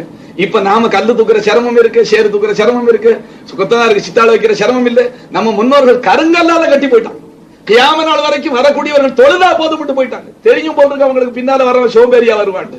அன்பர்களே, இப்ப நம்ம கதி என்னாச்சு? ஷப்பர்மே பனாதி மஸ்ஜித் ஈமான் கி ஹராரத் வாலோமே, ஈமானுடைய விறுவிறுப்புடையவர்கள் பள்ளியை கட்டி முடிச்சு விட்டாங்க. மன் அப்பனா புரானா பாப்பி ஹே பரசோமே நமாசி வண்ண சகா. நம் போன்றவர்களுடைய இந்த உள்ளங்கள் தீமையினால பாவ தோஷங்களால எவ்வளவு கெட்டு போச்சு. வருஷக்கணக்கில் வாசு கேட்டு தொழுகையாளியா மாற முடியாம தத்தளிக்கிறோம் என்று அல்லாஹ் இக்பால் ரஹ்மத்துல்லாஹி. ஆக அன்பர்களே, அல்லாஹ் நமக்கு கருணை காட்டி விட்டான். அல்லாஹ் அவன் ஃபரலாக்கின தொழுகையை தொழுகக்கூடிய பாக்கியத்தை நமக்கு கொடுத்து விட்டான். ரொம்ப சந்தோஷம். சரிதா, இப்ப ஜும்மா தொழுது விட்டு வெளியில போய் ரிஸ்க் தேடுங்கன்னு சொன்ன ரப்பு அந்த ஆயத்திலே பின்னால ஒரு செய்தி என்ன சேர்த்துக்கிட்டான்? ரிஸ்க் தேடிக்கிட்டே என்ன மறந்துடாதே, வதுகுருல்லாஹ கஸீரல்லா அல்லக்கும் துஃப்லிஹூன். இப்ப பள்ளிவாசல்ல வந்து திக்ரு செஞ்ச நீ பள்ளிவாசலுக்கு வெளியில என்ன மறந்துடாதே, பொருள் தேடக்கூடிய நேரத்திலையும் என்ன திக்ரு செய், வெற்றி அடைவேன்னு சொல்லிவிட்டான் அல்லாஹ் தஆலா. விளங்குச்சுங்களா? அப்ப நாம என்ன செய்யணும்? அங்க திக்ருன்னா கல்லாவில உட்கார்ந்தாலும் திக்ரு. அட கல்லாவை ஏன் பாக்குற? அல்லாஹ்வை பாரு. ஒரு ரிஸ்க் எங்க இருக்கு? கல்லாவிலியா? நம்ம ரிஸ்க் எங்க இருக்கு? ஷாபாஷ். வஃபி ஸமாஇ ரிஸ்குக்கும் வமா துஅதுன் அல்லாஹ் ஜல்ல ஷானஹு. ஈமான் கொண்ட நம்மளை பார்த்து அல்லாஹ், அடியார்களே உங்க ரிஸ்க் வானத்துல இருக்கு, நீ கீழே ஏன் பாக்குறேன்ட்டு அல்லாஹ். ஆனா இவன் எப்பவுமே கீழே பாக்குறான். பாருங்க, ஆடு மாடு குதிரை ஒட்டகம் மிருக இனங்கள் இருக்கு, அதனுடைய முகத்தை எங்க வச்சிருக்கான் அல்லாஹ்? கீழ் நோக்கி. ஏன்னா அதுக்குள்ள ரிஸ்க் எல்லாம் கீழே வச்சானா அல்லாஹ். நம்மளுடைய முகத்தை எங்க வச்சான் அல்லாஹ்? மேல் நோக்கி. ஏன்னு கேட்டா நம்ம ரிஸ்க் மேல வச்சிருக்கிறான் அல்லாஹ். அன்பர்களே, நாம இப்படி பாக்கணுங்க. அல்லாஹ் இறக்கு அனுப்பு, அந்த ரிஸ்க் அல்லாஹ் உன்னை வணக்கத்துக்காக படைச்சே வணங்கிக்கிட்டு இருக்கிறேன், குடு, நீ கொடுக்கலண்டா. ஏன்னா அல்லாஹ் பொறுப்பேத்துக்கிட்டான். நீ வணக்கத்துல இருந்தா ரிஸ்க் நான் கொடுக்கறேன்டா அல்லாஹ் தஆலா கொடுத்த காட்டி இருக்கிறான் அல்லாஹ். அன்பர்களே, ஒரு சம்பவம் இடையில ஞாபகம் சொல்லிவிடுறேன், மறந்துடும் பின்னால. ஒரு சஹாபியுடைய வீட்டுல ஏழ்மை இருந்துச்சு, ரொம்ப வறுமை இருந்துச்சு, பட்னி பசியா இருந்தாங்க. பெஞ்சாதி சொன்னாங்க, எங்கேயாச்சும் போய் கூலி வேலை செஞ்சு ஏதாச்சும் அடிச்சுட்டு வாங்க, காசு வாங்கி பரக்கத்தை தேடிக்கிட்டு வாங்க, அல்லாஹ்வுடைய ரிஸ்க தேடிக்கிட்டு வாங்க, சாப்பிடலாம், வீட்டுல உட்கார்ந்தா எப்படின்னாங்க. புறப்பட்டு போனார். அவர் போய் ஒரு கடத்தல முச்சந்தில நின்றார். கூலி வேலை ஏதாச்சும் கிடைக்கும், வேலை கிடைக்கல, வேலையே கிடைக்கல. அவர் என்ன செஞ்சாருங்க? பள்ளிவாசல் ஏத்தாப்புல ஒரு பள்ளிவாசல் போய் தொழுதார். அவர் என்ன நினைச்சாரு? மனுஷனுக்கு வேலை செய்ய முடியல, அல்லாஹ்வுக்கு ஊழியம் செய்வோமே, அவனை திருப்திப்படுத்துவோமே. போனார், பள்ளிவாசல்ல தொழுக ஆரம்பிச்சார். சந்தோஷமா தொழுதார். இருட்டி போச்சு. அந்த நேரம் என்ன செஞ்சார்? வீட்டுக்கு திரும்பினார். ஒண்ணும் கிடைக்கல. அல்லாஹ் இருக்கிறான்னு சொல்லிட்டு வீட்டுக்கு சந்தோஷமா இருந்தார். அவர் வெளியில போன உடனே இங்க வீட்டுல அந்த சஹாபியுடைய பெண்மணி என்ன செஞ்சாங்க? அவங்களும் 2 ரக்காத்து தொழுது, 2 ரக்காத்துனா ஃபர்து தொழுதுன்னு அர்த்தம் இல்ல, மேமிச்சமா ஹாஜத் நஃபில்னு சொல்றது. 2 ரக்காத்து தொழுது முந்தானை விரிச்சாங்க. யா அல்லாஹ், எனக்கு ரப்பு நீ, என் புருஷனுக்கு ரப்பு நீ. எனக்குள்ள ரிஸ்க் என் புருஷன் கையில நீ கொடுத்தா தானே அவர் கொண்டாந்து கொடுப்பாரு. என் புருஷன் நான் ரப்பா கை இல்லையே, அப்ப அவர் கையில நீ தானே கொடுக்கணும். இன்னைக்கு சம்பாதிக்க போயிருக்காரு, நீ பரக்கத்தா கொடு அல்லாஹ்னு அவங்க துவா கேட்க. விளங்குச்சுங்களா? இவங்க இங்க துவா கேட்க, அவர் அந்த பள்ளிவாசல்ல துவா கேட்க. அன்பர்களே, அல்லாஹ்வுடைய ரஹ்மத்துக்கு ஜோஷ் வந்துருச்சு, அல்லாஹ்வுக்கு கருணை வந்துருச்சு. அல்லாஹ் ஜல்ல ஷானஹு தஆலா அந்த சஹாபியுடைய வீட்டு முத்தம் இருக்கு பாருங்க. பாருங்க, சஹாபாக்களுக்கு நடந்த கராமத்துகளை சொல்லும் போது என்ன ஹஜ்ரத், என்ன ஒரு ஊர்ல இந்த மாதிரி ஒரு கராமத்தை சொன்னேன், அதுல ஒரு அயோக்கியம் உட்கார்ந்து இருந்தான். இத்தனை நாளா ஹஜ்ரத் ஒழுங்கா வாது சொன்னார், நல்லா இருந்துச்சு, நீ மூட்டை விட்டாருட்டான். இடையில ஒரு மூட்டை விட்டுறாரு ஹஜ்ரத்ட்டான். ஆரம்பிச்சாக்கிட்டு இந்த பழக்கம் போகாது போல் இருக்குன்னு கராமத்தை கேட்டுவிட்டு மூட்டைங்கிறான். அப்ப இன்னும் நபிமார்களுக்கு நடந்த கராமத்தெல்லாம் கேட்டா இவன் ஈமானே போயிடும் போல் இருக்கு. அன்பர்களே, கராமத்துண்டா அது மோமீனுக்கு அல்லாஹ் கொடுத்திருக்கக்கூடிய ஒரு பெரிய செல்வாக்கு. அது நம் போன்றவர்களுக்கு நிகழக்கூடும். அல்லாஹ் நாடுனா ஈமான் ஷர்த்து. ஈமான் இருக்கிற நிலையில அபூர்வங்கள் நிகழ்றது, ஆச்சரியமான சம்பவங்கள் நிகழ்றதுல ஆச்சரியப்படக்கூடாது. அப்ப அந்த சஹாபி அங்க துவா கேட்டார், இந்த பெண்மணி இங்க துவா கேட்டாங்க. வீட்டுல என்ன ஆச்சுங்க? அந்த பெண்மணி ஒரு திருகையை தொடச்சு போட்டு, புருஷன் கோதுமை கொண்டு வருவார், அரைச்சு ரொட்டி சுட்டு திங்கிலான்னு திருகையை போட்டிருந்தாங்க. அந்த பெண்மணி சஜிதாவிலையும் தலையை துயர்த்தி அத்தஹியாத் ஓதி முடிச்சு சலாம் கொடுத்து பார்த்தா திருவை சுத்த ஆரம்பிச்சிருச்சு. ஆளு தெரியல, நடுப்புற கோதுமை கொட்டியாவது மாவு சுத்தி கொட்டுது. அதை எடுத்து அந்த பெண்மணி குழைச்சு ரொட்டி சுட்டு சாப்பிட்டுக்கிட்டு சந்தோஷமா உல்லாசம் பிள்ளைகளுக்கு எல்லாம் கொடுத்து புருஷனுக்காக அடுக்கி வச்சுட்டு உட்கார்ந்து இருக்கிறாங்க ரொட்டியை. இவர் பள்ளிவாசல்ல அழுது தொழுது ஒண்ணும் கிடைக்கல. நிச்சயமா அல்லாஹ் கைவிட மாட்டான். அல்லாஹ் கட்டாயம் அல்லாஹ் தான் செஞ்ச வாக்குறுதிக்கு மோசம் செய்ய மாட்டாங்கிற நம்பிக்கையில அங்க இருந்து வீட்டுக்கு வந்தார். வாசல்ல வரும்போது ரொட்டி வாசனை அடிச்சிருச்சு. உள்ள வந்து பார்த்தாரு, பெஞ்சாதியை கேட்டாரு, என்ன சமாச்சாரம், பிள்ளைகள்லாம் உல்லாசமா இருக்கு, வந்து பாருங்க ஆச்சரியத்தை அழைச்சிட்டு போய் புருஷனை காமிச்சாங்க. நான் சரித்திரத்தை சுருக்கிற கொஞ்சம் நீண்ட சரித்திரம். புருஷனை கொண்டு போய் திருகையை காமிச்சாங்க. அது இன்னும் சுத்திக்கிட்டே தான் இருக்கு, சுத்திக்கிட்டே இருக்கு, மாவு கொட்டிக்கிட்டே இருக்கு. யாரு கோதுமை போடுறா, யாரு சுத்துறான்னு தெரியல. மலக்குகள் அனுப்பிச்சுட்டாங்க வேலை செய்ய. அன்பர்களே, நம்ம முன்னோர்கள் சாதிச்சு காமிச்சிட்டு போயிட்டாங்க. இவன் இப்போ 14வது நூற்றாண்டுல கேட்கிறான், அல்லாஹ் அல்லாஹ்னு சொன்னா கூரையை பத்துக்கிட்டு போடுவானா? அட நீ ஒழுங்கா அல்லாஹ் கூப்பிட்டா கூரையை பத்துக்கிட்டு போட்டு காமிப்பான். இன்னைக்கு அல்லாஹ் தஆலா, இன்னைக்கு அதே அல்லாஹ் தான் இருக்கிறான். நாம தான் கொஞ்சம் மாறி இருக்கிறோம். அன்பர்களே, இப்ப அந்த சஹாபி கொஞ்ச நேரம் நின்று பார்த்தாரு. ஆச்சரியம் தாங்க முடியல. இன்னும் 2 கல்லு தானே இருக்கு, எங்க இருந்து மாவு வருது? அதனால மேகல்ல இப்படி தூக்கி பார்த்துக்கிட்டு வச்சாரு. நின்று போயிடுச்சு. அந்த குதிரத்து அல்லாஹ்வுடைய வல்லமையில ஆச்சரியப்பட்டவன நின்று போயிடுச்சான். மறுநாள் வந்து சொன்னாரு, யா ரசூலுல்லாஹ், நேத்து எங்க வீட்டுல இப்படி அதிசய சம்பவம் நிகழ்ந்துச்சு, ரொம்ப சிரமமா இருந்துச்சு நாயகமே. வேலை தேடி போன எனக்கு ரிஸ்க், வெளியில கூலி வேலை கிடைக்கல. என் பெஞ்சாதி வீட்டுல தொழுது துவா செஞ்சாங்களா, திருக சுத்திச்சான், மாவு தானா கொட்டுச்சான். நான் ஆச்சரியப்பட்டு நானும் பார்த்தேன், கொட்டிக்கிட்டே இருந்துச்சு மாவு. நான் திருக மேக்கல்ல தூக்கி பார்த்துட்டு வச்சேன், எங்க இருந்தா வருது பாப்போம் என்று நின்று போயிடுச்சுன்னு சொன்னாங்க. அதை கேட்டு ஸல்லல்லாஹு அலைஹி வஸல்லம் சொன்னாங்க, நீங்க அல்லாஹ்வுடைய குதிரத்துல ஆச்சரியப்பட்டு அதை தூக்கி பார்க்காம விட்டிருந்தா கியாமத் நாள் வரைக்கும் சுத்திக்கிட்டே இருக்கும், மாவு கொட்டி இருக்கும், பின்னால வர்றவங்களும் பார்த்திருப்பாங்க. அன்பர்களே, அந்த அல்லாஹ் நமக்கு இல்லையா? நம்ம வீட்டுல நடக்காதா? ஆனா நம்ம வீட்டு பொம்பளை இப்ப அந்த நிலையில இருக்கிறாங்களா? இல்ல நாம அந்த நிலையில இருக்கிறோமா? அரே ஆஜ் பி ஹோ அகர் இப்ராஹிம் கா ஈமான் பைதா ஆக கர் சக்தி ஹை அந்தாஸே குலிஸ்தான் பைதா. இன்னைக்கு நீயும் இப்ராஹிம் அலைஹிஸ்ஸலாத்துடைய ஈமானை காட்டு, அல்லாஹ் நிச்சயமாக உனக்கு நெருப்பு கூட்டத்தை பூங்காவனமாக்கி காட்டுவான். இப்ராஹிம் அலைஹிஸ்ஸலாத்துடைய ஈமான் உள்ள இல்ல, நமக்கு நெருப்புல கை வச்சா சுடாம இருக்குமா? நண்பர்களே, இப்ராஹிம் அலைஹிஸ்ஸலாத்தை நம்புறது நெருப்புல தூக்கி போட்டானா இல்லீங்களா? சுட்டுச்சா? நந்தவனமா அல்லாஹ் ஆக்குனானா இல்லீங்களா? நம்பிக்கை இருக்கா இல்லீங்களா? குர்ஆன்ல வந்திருக்கு. இது சில பேர் சந்தேகம், என்ன அற்புதங்களை சில பேர் சந்தேகப்பட செய்திருக்காங்க. நண்பர்களே, சந்தேகப்படக்கூடாது. அல்லாஹ் ரசூலுல்லாஹி சொற்கள் சரிதா. இப்ராஹிம் அலைஹிஸ்ஸலாத்துடைய அந்த ஈமான் நமக்கு இருந்தா நமக்கு நெருப்பு பூங்காவனமா போக காத்துக்கிட்டு தான் இருக்கு. ஆனா நம்ம ஈமான்ல விலக்குறோம், நாம நல்ல ஈமானை தேட மாட்டேங்கிறோம், அல்லாஹ்வுடைய யக்கீன் நமக்கு வர மாட்டேங்குது. அதனால அல்லாஹ்வின் பேர்ல சந்தேகப்படுறோம். ஹைர் சரித்திரம் இப்ப பேச்சல்ல, இடையில பேச்சு என்ன? ஜும்மாவுடைய திக்ருக்கு, ஜும்மா தொழுகை என்ற திக்ருக்கு அழைக்கப்பட்டால் ஓடி வாருங்கள். அந்த திக்ரை முடித்ததற்கு பிறகு, தொழுகை முடித்ததற்கு பிறகு பூமியிலே பறந்து சென்று நாலா பக்கம் செதறி போய் ரிஸ்க் தேடுங்க. ரிஸ்க் தேடும் போது அல்லாஹ்வை மறக்காதீங்க, கொடுக்கிறவனை மறக்காதே, அங்கேயும் அல்லாஹ்வை ஞாபகம் செய்யுங்க. நான் இந்த பேச்சு என்னத்துக்கு சொன்னேன்? அல்லாஹ் அதிகமாக தன் திருமறையில தன்னை திக்ரு செய்யும்படியாக வற்புறுத்தி இருக்கான். ஏன்? அதுல உனக்கு ஈடேற்றம் இருக்குன்னு அல்லாஹ் சொன்னான். என்ன காரணம்?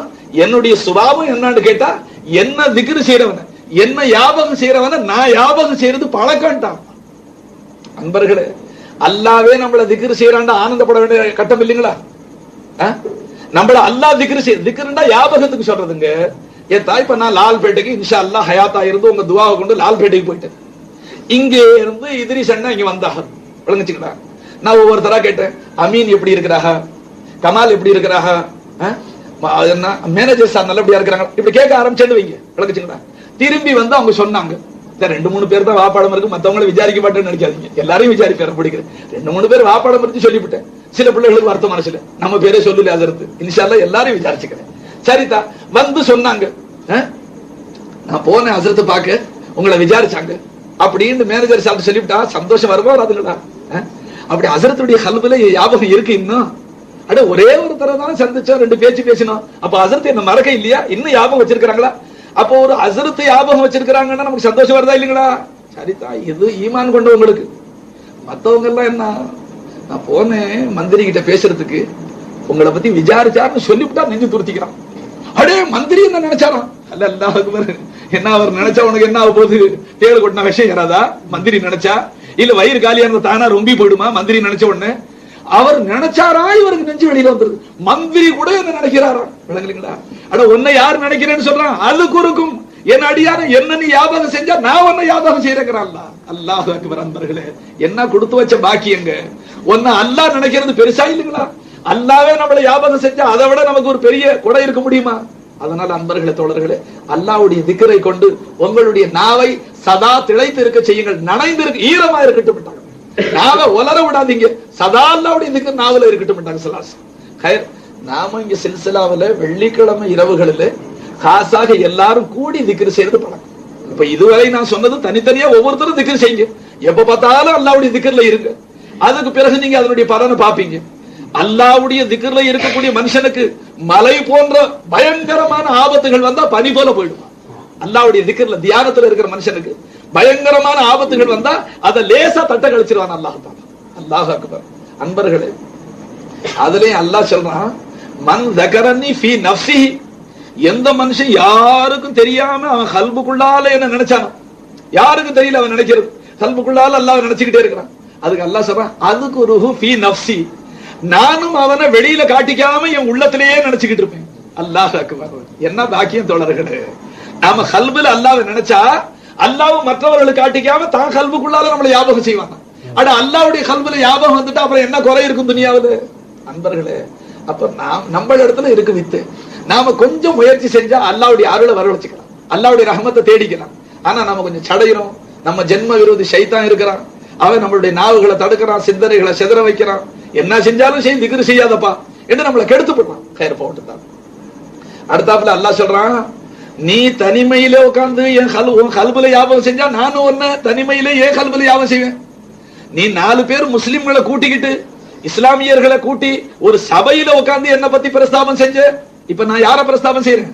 யாருடைய பேச்சுக்களை செய்றேன்? அல்லாஹ்வுடைய பேச்சுக்களை. அல்லாஹ்வை உங்களுக்கு நினைவு உண்டாக்குறேன். விளங்குச்சுங்களா? அதுக்கு பகரமா அல்லாஹ் என்ன செய்யறானா, உன்னுடைய சபையை விட மேலான சபையை நான் கூட்டி அவர்களுக்கு மத்தியில ஒன்ன நான் பிரஸ்தாபிக்கிறேன். அல்லாஹ் அக்பர். இதுதான் அன்பர்களே காரணம். இந்த ஒண்ணு தான் காரணம் அன்பர்களே. அஜ்மீர்ல அடங்கி இருக்கிறாங்களே ஹஜ்ரத் பேர் மொயினுத்தீன் சிஷ்தி சஞ்சரி கத்தஸல்லாஹு சிர்ரா. அன்பர்களே, அவங்க ஏதாவது இந்த நாட்டுல அணைகளை கட்டி நீர்களை தேக்கி கால்வாய்களை வெட்டி பாசன வசதி செய்தார்களா? நிரூபிக்க முடியுமா? இருக்கா சரித்திரத்துல? இல்ல ரயில் கண்டுபிடிச்சாங்களா? மோட்டார் கண்டுபிடிச்சாங்களா? ரேடியோ டெலிவிஷன் கண்டுபிடிச்சார்களா? டெலிபோன் கண்டுபிடிச்சார்களா? அன்பர்களே, இந்த துனியாவில் இப்ப இருக்கிற சாதகமான வஸ்துக்களை கண்டுபிடிக்க இல்லை. பின்ன இங்க இருந்து அஜ்மீருக்கு நாம ஏன் போறோம்? நம்மள ஏன் இங்க இழுக்குது? அதை உலகம் முச்சூடும் பரத்தி வச்சுட்டான்ல ஹாஜா மொயினுத்தீன் சிஷ்திய. என்ன காரணம் தெரியுங்களா? குதுப் நாயகம் கத்தஸல்லாஹு சிர்ரா, முஹய்யித்தீன் அப்துல் காதிர் ஜீலானி கத்தஸல்லாஹு சிர்ரா. அன்பர்களே, நம்ம நாட்டுல ஊடா மௌலூத் இல்ல, ஊரா மௌலூத் இல்ல, ரபியுல் ஆகிர்ல அவங்க பேரால பிரியாணி இல்ல. ஆனா நம்ம தாத்தா பேர்ல பிரியாணி தாவத் இல்ல, குதுப் நாயகம் பேரால பிரியாணி தாவத் நடக்குது. குதுப் நாயகம் அல்லாஹ்வுடைய வலி, நாம அவங்க பேரால பிரியாணி ஆக்கி ஏழைகளுக்கு பசியாத்துறது என்னத்துக்கு? அந்த சவாபு அவங்களுக்கு போகுது. இதுக்கு ஈசாலே சவாபுன்னு சொல்றது.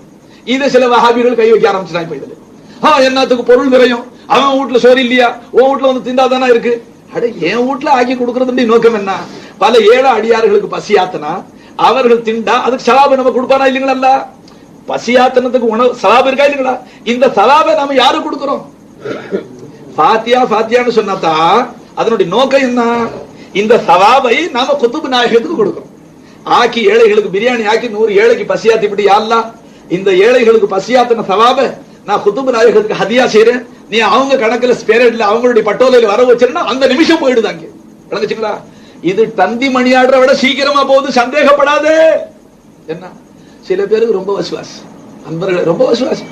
என்ன நீங்க ஹதியா செஞ்சோம்னா இங்க போயிடும். அல்லாஹு அக்பர்.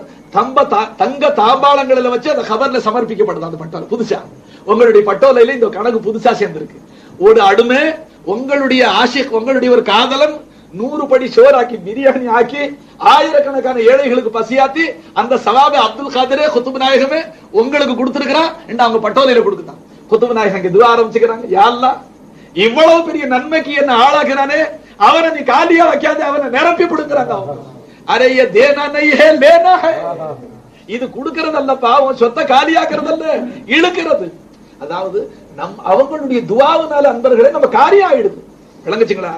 இது சன்மார்க்கத்துல ஜாயிஸான ஒரு சடங்கு. அது தப்புண்டு யாரும் சொல்ல முடியாது, நிரூபிக்க முடியாது. ஆனா ஒரு கூட்டம் இருக்கு, என்னத்துக்கு இந்த ஃபாத்தியா ஃபாத்தியாண்டுகிட்டு இருக்கிற சொத்து விரயமாகுது. என்ன அவன் வீட்டுல ஃபாத்தியா ஓதுறது இல்ல. விளங்குச்சுங்களா? ஜனங்கள்லாம் அவனை குறை சொல்ல ஆரம்பிச்சாங்க.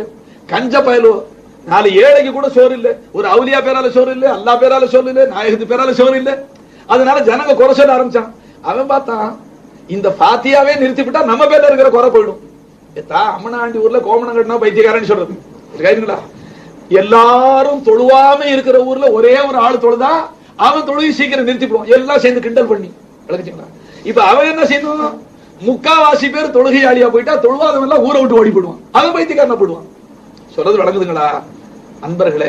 எல்லாரும் தாடி வச்சுட்டா தாடியை சிறைக்கிற 2 ஆள் இருக்க முடியுமா கும்பல்ல? முடியுமா நீங்க சொல்லுங்க.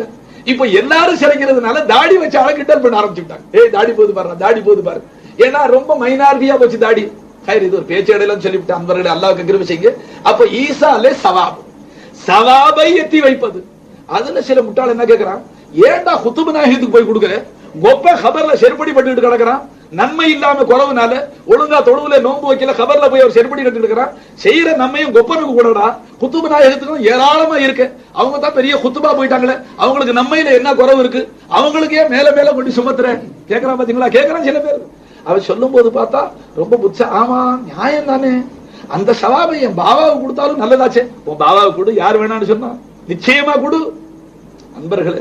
ஆனா இப்ப இருக்கிற காலம் இருக்குங்களே, இது பயங்கரமான காலம். இப்ப நாம எல்லாம் நம்ம பிள்ளைகள் நம்ம அனுப்புவான்னு நினைச்சிட்டு வெறுங்கையா போவாதீங்க. நம்ம புள்ள குட்டி சவாப அனுப்புவான்னு நினைச்சு வெறுங்கையா போயிடாது. மரகையா மருதூது ஃபாத்திஹானா தருதுன்னு அவர் பட்டாணி என்ன மூதேவி செத்தா 3 ஃபாத்தியாவும் இல்ல 7 ஃபாத்தியாவும் இல்லன்ட்டாங்க விளக்குச்சுங்களா. இப்ப பசங்க சொத்தை பங்கு போட ஆரம்பிக்கிறான். அதுக்கு பிறகு 7 ஃபாத்தியாவுக்கு 700 ரூபாய் செலவுன்னு சொன்னா வேணவே வேணாம். தாவா சம்பாரிச்சு வச்சது கொஞ்சம், அதுல வேற ஃபாத்தியா ஓதிட்டு அவர் போனது போகட்டும், இருக்கிறத தான் சுருட்டுங்கிறான். இப்ப ஃபாத்தியா கீத்தியெல்லாம் போயிடுச்சுங்க. அதுலயும் சில பேர் என்ன சொல்றான், இதெல்லாம் இந்த லெப்பமார்கள் சுயநல கும்பல் என்ன ஆரம்பிச்சா பாருங்க. சுயநலவாதிகள் இந்த ஆலிம்ஷாக்கள் ஃபாத்தியாவை உண்டாக்கி விட்டு ஃபாத்தியாவை முளைக்க வச்சு அதனால 7க்கு சோறு 10க்கு சோறு 30க்கு சோறு 40க்கு சோறு 6 மாச பாத்தியா வருஷ பாத்தியா பாத்தியா பாத்தியான்னு இந்த ஆளுங்க திண்டு வளைச்சு விட்டாங்க. விளங்குச்சுங்களா? பாத்தியாவே ஒரு ஊர்ல ஒரு லெப்பே பாத்தியாண்டு ஒதுக்கிட்டு இருந்தாரு. பாத்தியாண்டு சொல்றது பாத்தியாம்பாரு. நான் அந்த சபையில இருந்தேன், என்ன லெப்பே அரபி உச்சரிப்பு வராம சொல்றீங்களா இல்ல வேணும்னு கிண்டலான்னு கேட்டேன். அதுக்கு அந்த ஆளு சொன்னாரு, உங்களுக்கு தெரியாத சத்து, இப்ப யார் வீட்டுல ஃபாத்தியாவுக்கு உட்கார்ந்து இருக்கிறோன்னு தெரியாது. இவன் ஹயாத்தா இருந்தானே நாய வச்ச மாதிரி வச்சிருந்தான். ஒரு ஏழை வாசல்ல ஏற முடியுமா? வள்ளு வள்ளுன்னு விழுவும் அசரத்து.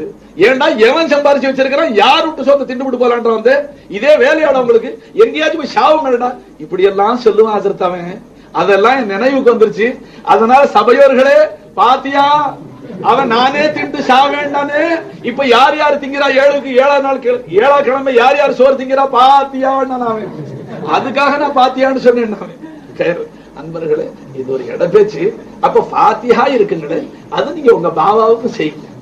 இருலோக ரட்சகர் ஸல்லல்லாஹு அலைஹி வஸல்லம் சொல்றாங்க, நமக்கு அந்த நாள் வர காத்துக்கிட்டு இருக்கு. அருமை நபி சொல்றாங்க, உங்களுடைய மரணம் அடைந்த நண்பர்கள், தாய் தகப்பே அண்ணன் தம்பி பெஞ்சாதி பிள்ளைகளுக்கு பந்துக்களுக்கு நண்பர்களுக்கு உங்களால் இயன்ற வரைக்கும் ஏதாகிலும் நன்மைகளை 3 குல்வல்லாஹ் ஓதி சவாப் அனுப்பிச்சா ஒரு குர்ஆனோடு ஓதுற சவாபு போயிடுது. கபர் அந்த நிமிஷம் போயிடுதுங்க. தந்தி மணியாடுற விட சீக்கிரமா போகுது. எப்படி போகுதுன்னு இங்க பார்க்காத, கியாமத்துல பட்டோலையை பார்த்துக்க, நீ அனுப்பிச்ச சவாபு போச்சா இல்லையாண்டு.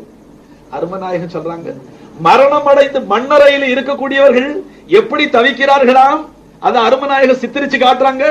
தண்ணீரில மூழ்கி சாகக்கூடியவன் கரையில் நிற்கக்கூடியவர்களை பார்த்து யாராகிலும் என்னை காப்பாற்ற மாட்டீர்களா என்று எப்படி தத்தளிப்பானோ அந்த விதமாக உங்களை விட்டு பிரிந்து மண்ணறையில சென்றவர்கள் நன்மை குறைவினால் ஹயாத்தா இருக்கக்கூடிய பந்துக்களிடத்தில் அவர்கள் கேட்கிறார்களா, கெஞ்சுகிறார்களாம், தோழர்களே உறவினர்களே நண்பர்களே ஏதாகிலும் நன்மைகளை செய்து எங்களுக்கும் பிச்சை கொடுத்து எங்களுடைய நரக நிலையை இந்த நரக கடங்க சோன பூங்காவா மாத்துங்க என்று கெஞ்சுகிறார்களாம் மையத்துகள். விளங்குச்சுங்களா? இது எந்த மையத்துகள்? நன்மை குறைவோட போனவர்கள். அன்பர்களே, நம்ம மூதாதையர்கள் போனவர்கள். குத்துபு நாயகன் நம்மைய குறைச்சுக்கிட்டா போயிருக்கிறாங்க. அதனால அவன் என்ன சொல்றான், ஆமா நம்ம தாய் தகப்பன் பாவா அம்மா போனாங்க, காசு அவங்க நம்ம தேடிக்காம போனாங்க, சவாப் அனுப்பிச்சா நல்லது. குத்துபு நாயகத்துக்கு ஷாவுல் அமீன் நாயகத்துக்கு ஏன் அனுப்பணும்? அதுல அனுப்புறதுல ஹிக்மத் என்ன இருக்கு? நான் என்ன சொன்ன உங்களுக்கு அன்பர்களே, பணக்காரன் வீட்டு பிள்ளைக்கு 10 பைசாவுக்கு காரா புந்தி நான் வாங்கி கொடுத்தா அதுல நோக்கம் என்ன? சுயநலம் தான் இருக்கும். விளக்குச்சுங்களா? ஏன் வீட்டு பிள்ளைக்கு அவர் 10 பைசா காரா புந்தி வாங்கி கொடுப்பாரு? அட ஏன் அந்தஸ்துல அவர் பையனுக்கு காராபந்தி வாங்கி கொடுத்த 10 பைசாவுக்கு பணக்காரன் திருப்பி செய்யும் போது அவர் தான் அந்தஸ்துக்கு தகுந்தாப்புல செய்யணுமா இல்லைங்களா? அவரும் ஒரு பொட்டல மிச்சர் வாங்கி கொடுத்தா காடி கீழே துப்பிடுறேன் என்ன? அவர் அப்படி செய்ய முடியாது. அவர் தான் அந்தஸ்துக்கு தகுந்தாப்புல ஒரு ஆப்பிளாச்சும் வாங்கி கொடுப்பாரு. இது நியதியாயிட்டீங்களா அன்பர்களே? நன்மை தேவையில்லாம தானே நிறைய தேடிக்கிட்டு போயிட்டாங்க குத்துபு நாயகம். அவங்களுக்கு நாம ஃபாத்தியா ஓதி சவாப் அனுப்பிச்சா, நன்மை அனுப்பிச்சா, அன்பர்களே அவங்க அங்க கை தூக்கிடுறாங்க. யாரெல்லாம் திடீர்னு என்னுடைய பட்டோலையில இப்படி பல லட்சம் நன்மைக்கு என்ன ஆளாக்கி விட்டானே, அந்த அடியான நீ மன்னிச்சு விடல்ல, கருணை காட்டல்ல, அவன் சொத்தை அபிவிருத்தி செய்யலாம், பரக்கத்து செய்யலாம், அவங்க துவா செய்யறாங்க. விளங்குச்சுங்களா? அல்லாவுடைய வலியா இருக்கிறதுனால அவங்க துவாவை எல்லாம் தட்டுறது இல்லை. நம்ம வாழ்க்கையில பரக்கத்து வந்துருச்சு. இதனால நம்ம மூதாதையர்கள் ஒவ்வொருத்தர் வீட்டுல பார்த்தா வருஷம், இன்னைக்கு ஒரு ஊர் இருக்கு தமிழ்நாட்டுல, ஊர் பேர் சொல்லக்கூடாது, இருக்க ஒரு ஊர் தஞ்சை ஜில்லாவில் சொல்லிவிடுறேன், அதுக்கு பிறகு தேடி விசாரிச்சுக்க. ஒவ்வொரு வீட்லயும் ஒரு மாசத்துல 20 ஃபாத்தியா. என்ன அஜ்மீர் நாயகம் பேர்ல ஃபாத்தியா, குத்துபு நாயகம் பேர்ல ஃபாத்தியா, ஏர்வாடி நாயகம் இப்ராஹிம் ஷைது வலியுல்லா பேர்ல ஃபாத்தியா. அன்பர்களே அவங்க எத்தனை அவுலியா பேரை பாடமாக்கி வச்சு எல்லா அவுலியாக்கள் பேர்ல ஃபாத்தியா விடுறதுல நிலம் ஃபாத்தியா தான். அந்த ஊர்ல பேசிமாமா இருக்கிறவருக்கு வீட்டுல சோறாக்குற வேலையே கிடையாது. மாசத்துல 20 நாளைக்கு ரப்புடி கிருபினால அவருக்கும் சோறு, கூடையில சோறு போயிடும் வீட்டுக்கு. இன்னைக்கு தஞ்சாவூர்ல தஞ்சை ஜில்லாவில் ஒரு ஊர் ஹயாத்தா இருக்கு. இவன் கஞ்சர்கள் மூடர்கள்லாம் சேர்ந்து என்ன செஞ்சா ஃபாத்தியாவில மண்ணாண்டி போட்டான். ஏடா பாத்தியா பாத்தியான்னு இருக்கிற சொத்தெல்லாம் அழிக்கிற. அட இது அழிக்கிறதல்லப்பா, பரக்கத்து தேடுறது. சரிதான், ஃபாத்தியா அவங்களுடைய சரியான முறையை உங்களுக்கு சொல்லிவிட்டேன், பரக்கத்து. ஆனா ஒரு ஊருக்கு போயிருந்தேன், ஒரு அபாயமான ஃபாத்தியாவில போய் மாட்டிக்கிட்டேன். சோறு கீறு எல்லாம் ஆக்கி வச்சிருந்தான் மேனேஜர் சாப், பரக்கத்தான் நல்ல சோறு, கமகமாண்டு வாசனை. ஃபாத்தியா ஓதுறதுக்கு முந்தையே எனக்கு ஆசை வந்துருச்சு. ஆஹா அல்ஹம்துலில்லாஹ், இன்னைக்கு ஃபாத்தியா ஓத கூப்பிட்டா நல்ல சோறு கிடைச்சிச்சேன்னு யாரு பேராலன்னு கேட்டேன். ஏண்டா கேட்காம ஓதிவிட்டா ஃபாத்தியாவை திருப்ப சொல்லுவாங்க. அதாவது நான் பொதுவா எல்லா நபிமார்கள் அவுலியாக்கள் எல்லாரும் பேரால ஓதிவிட்டேன்னு வைங்க, அவன் குறிப்பிட்ட அந்த அவுலியா பேர் வரலன்னா ஃபாத்தியா கூடாதுன்னு நினைச்சுக்குவாங்க. அதனால நான் முந்திய கேட்டுக்கிட்டேன், வம்பு என்னத்துக்கு, யார் பேராலன்னு. இஸ்ராயில் அலைஹிஸ்ஸலாம் பேரால ஓதுங்க. அல்லாஹு அக்பர். அன்பர்களே மெய் சிலிர்த்து போச்சு எனக்கு, நடுநடுங்கி கிடுகிடுத்து போயிட்டேன். நான் சொன்னேன் பாவி, இதுவரைக்கும் யாரும் அவங்களுக்கு சவாப் அனுப்புறது குத்தம் அல்லங்க, மரணம் அடைந்தவர்களுக்கு தான் நன்மை அனுப்பணும்னு அர்த்தம் அல்ல, ஹயாத்தானவர்களுக்கு நன்மை அனுப்பலாம்.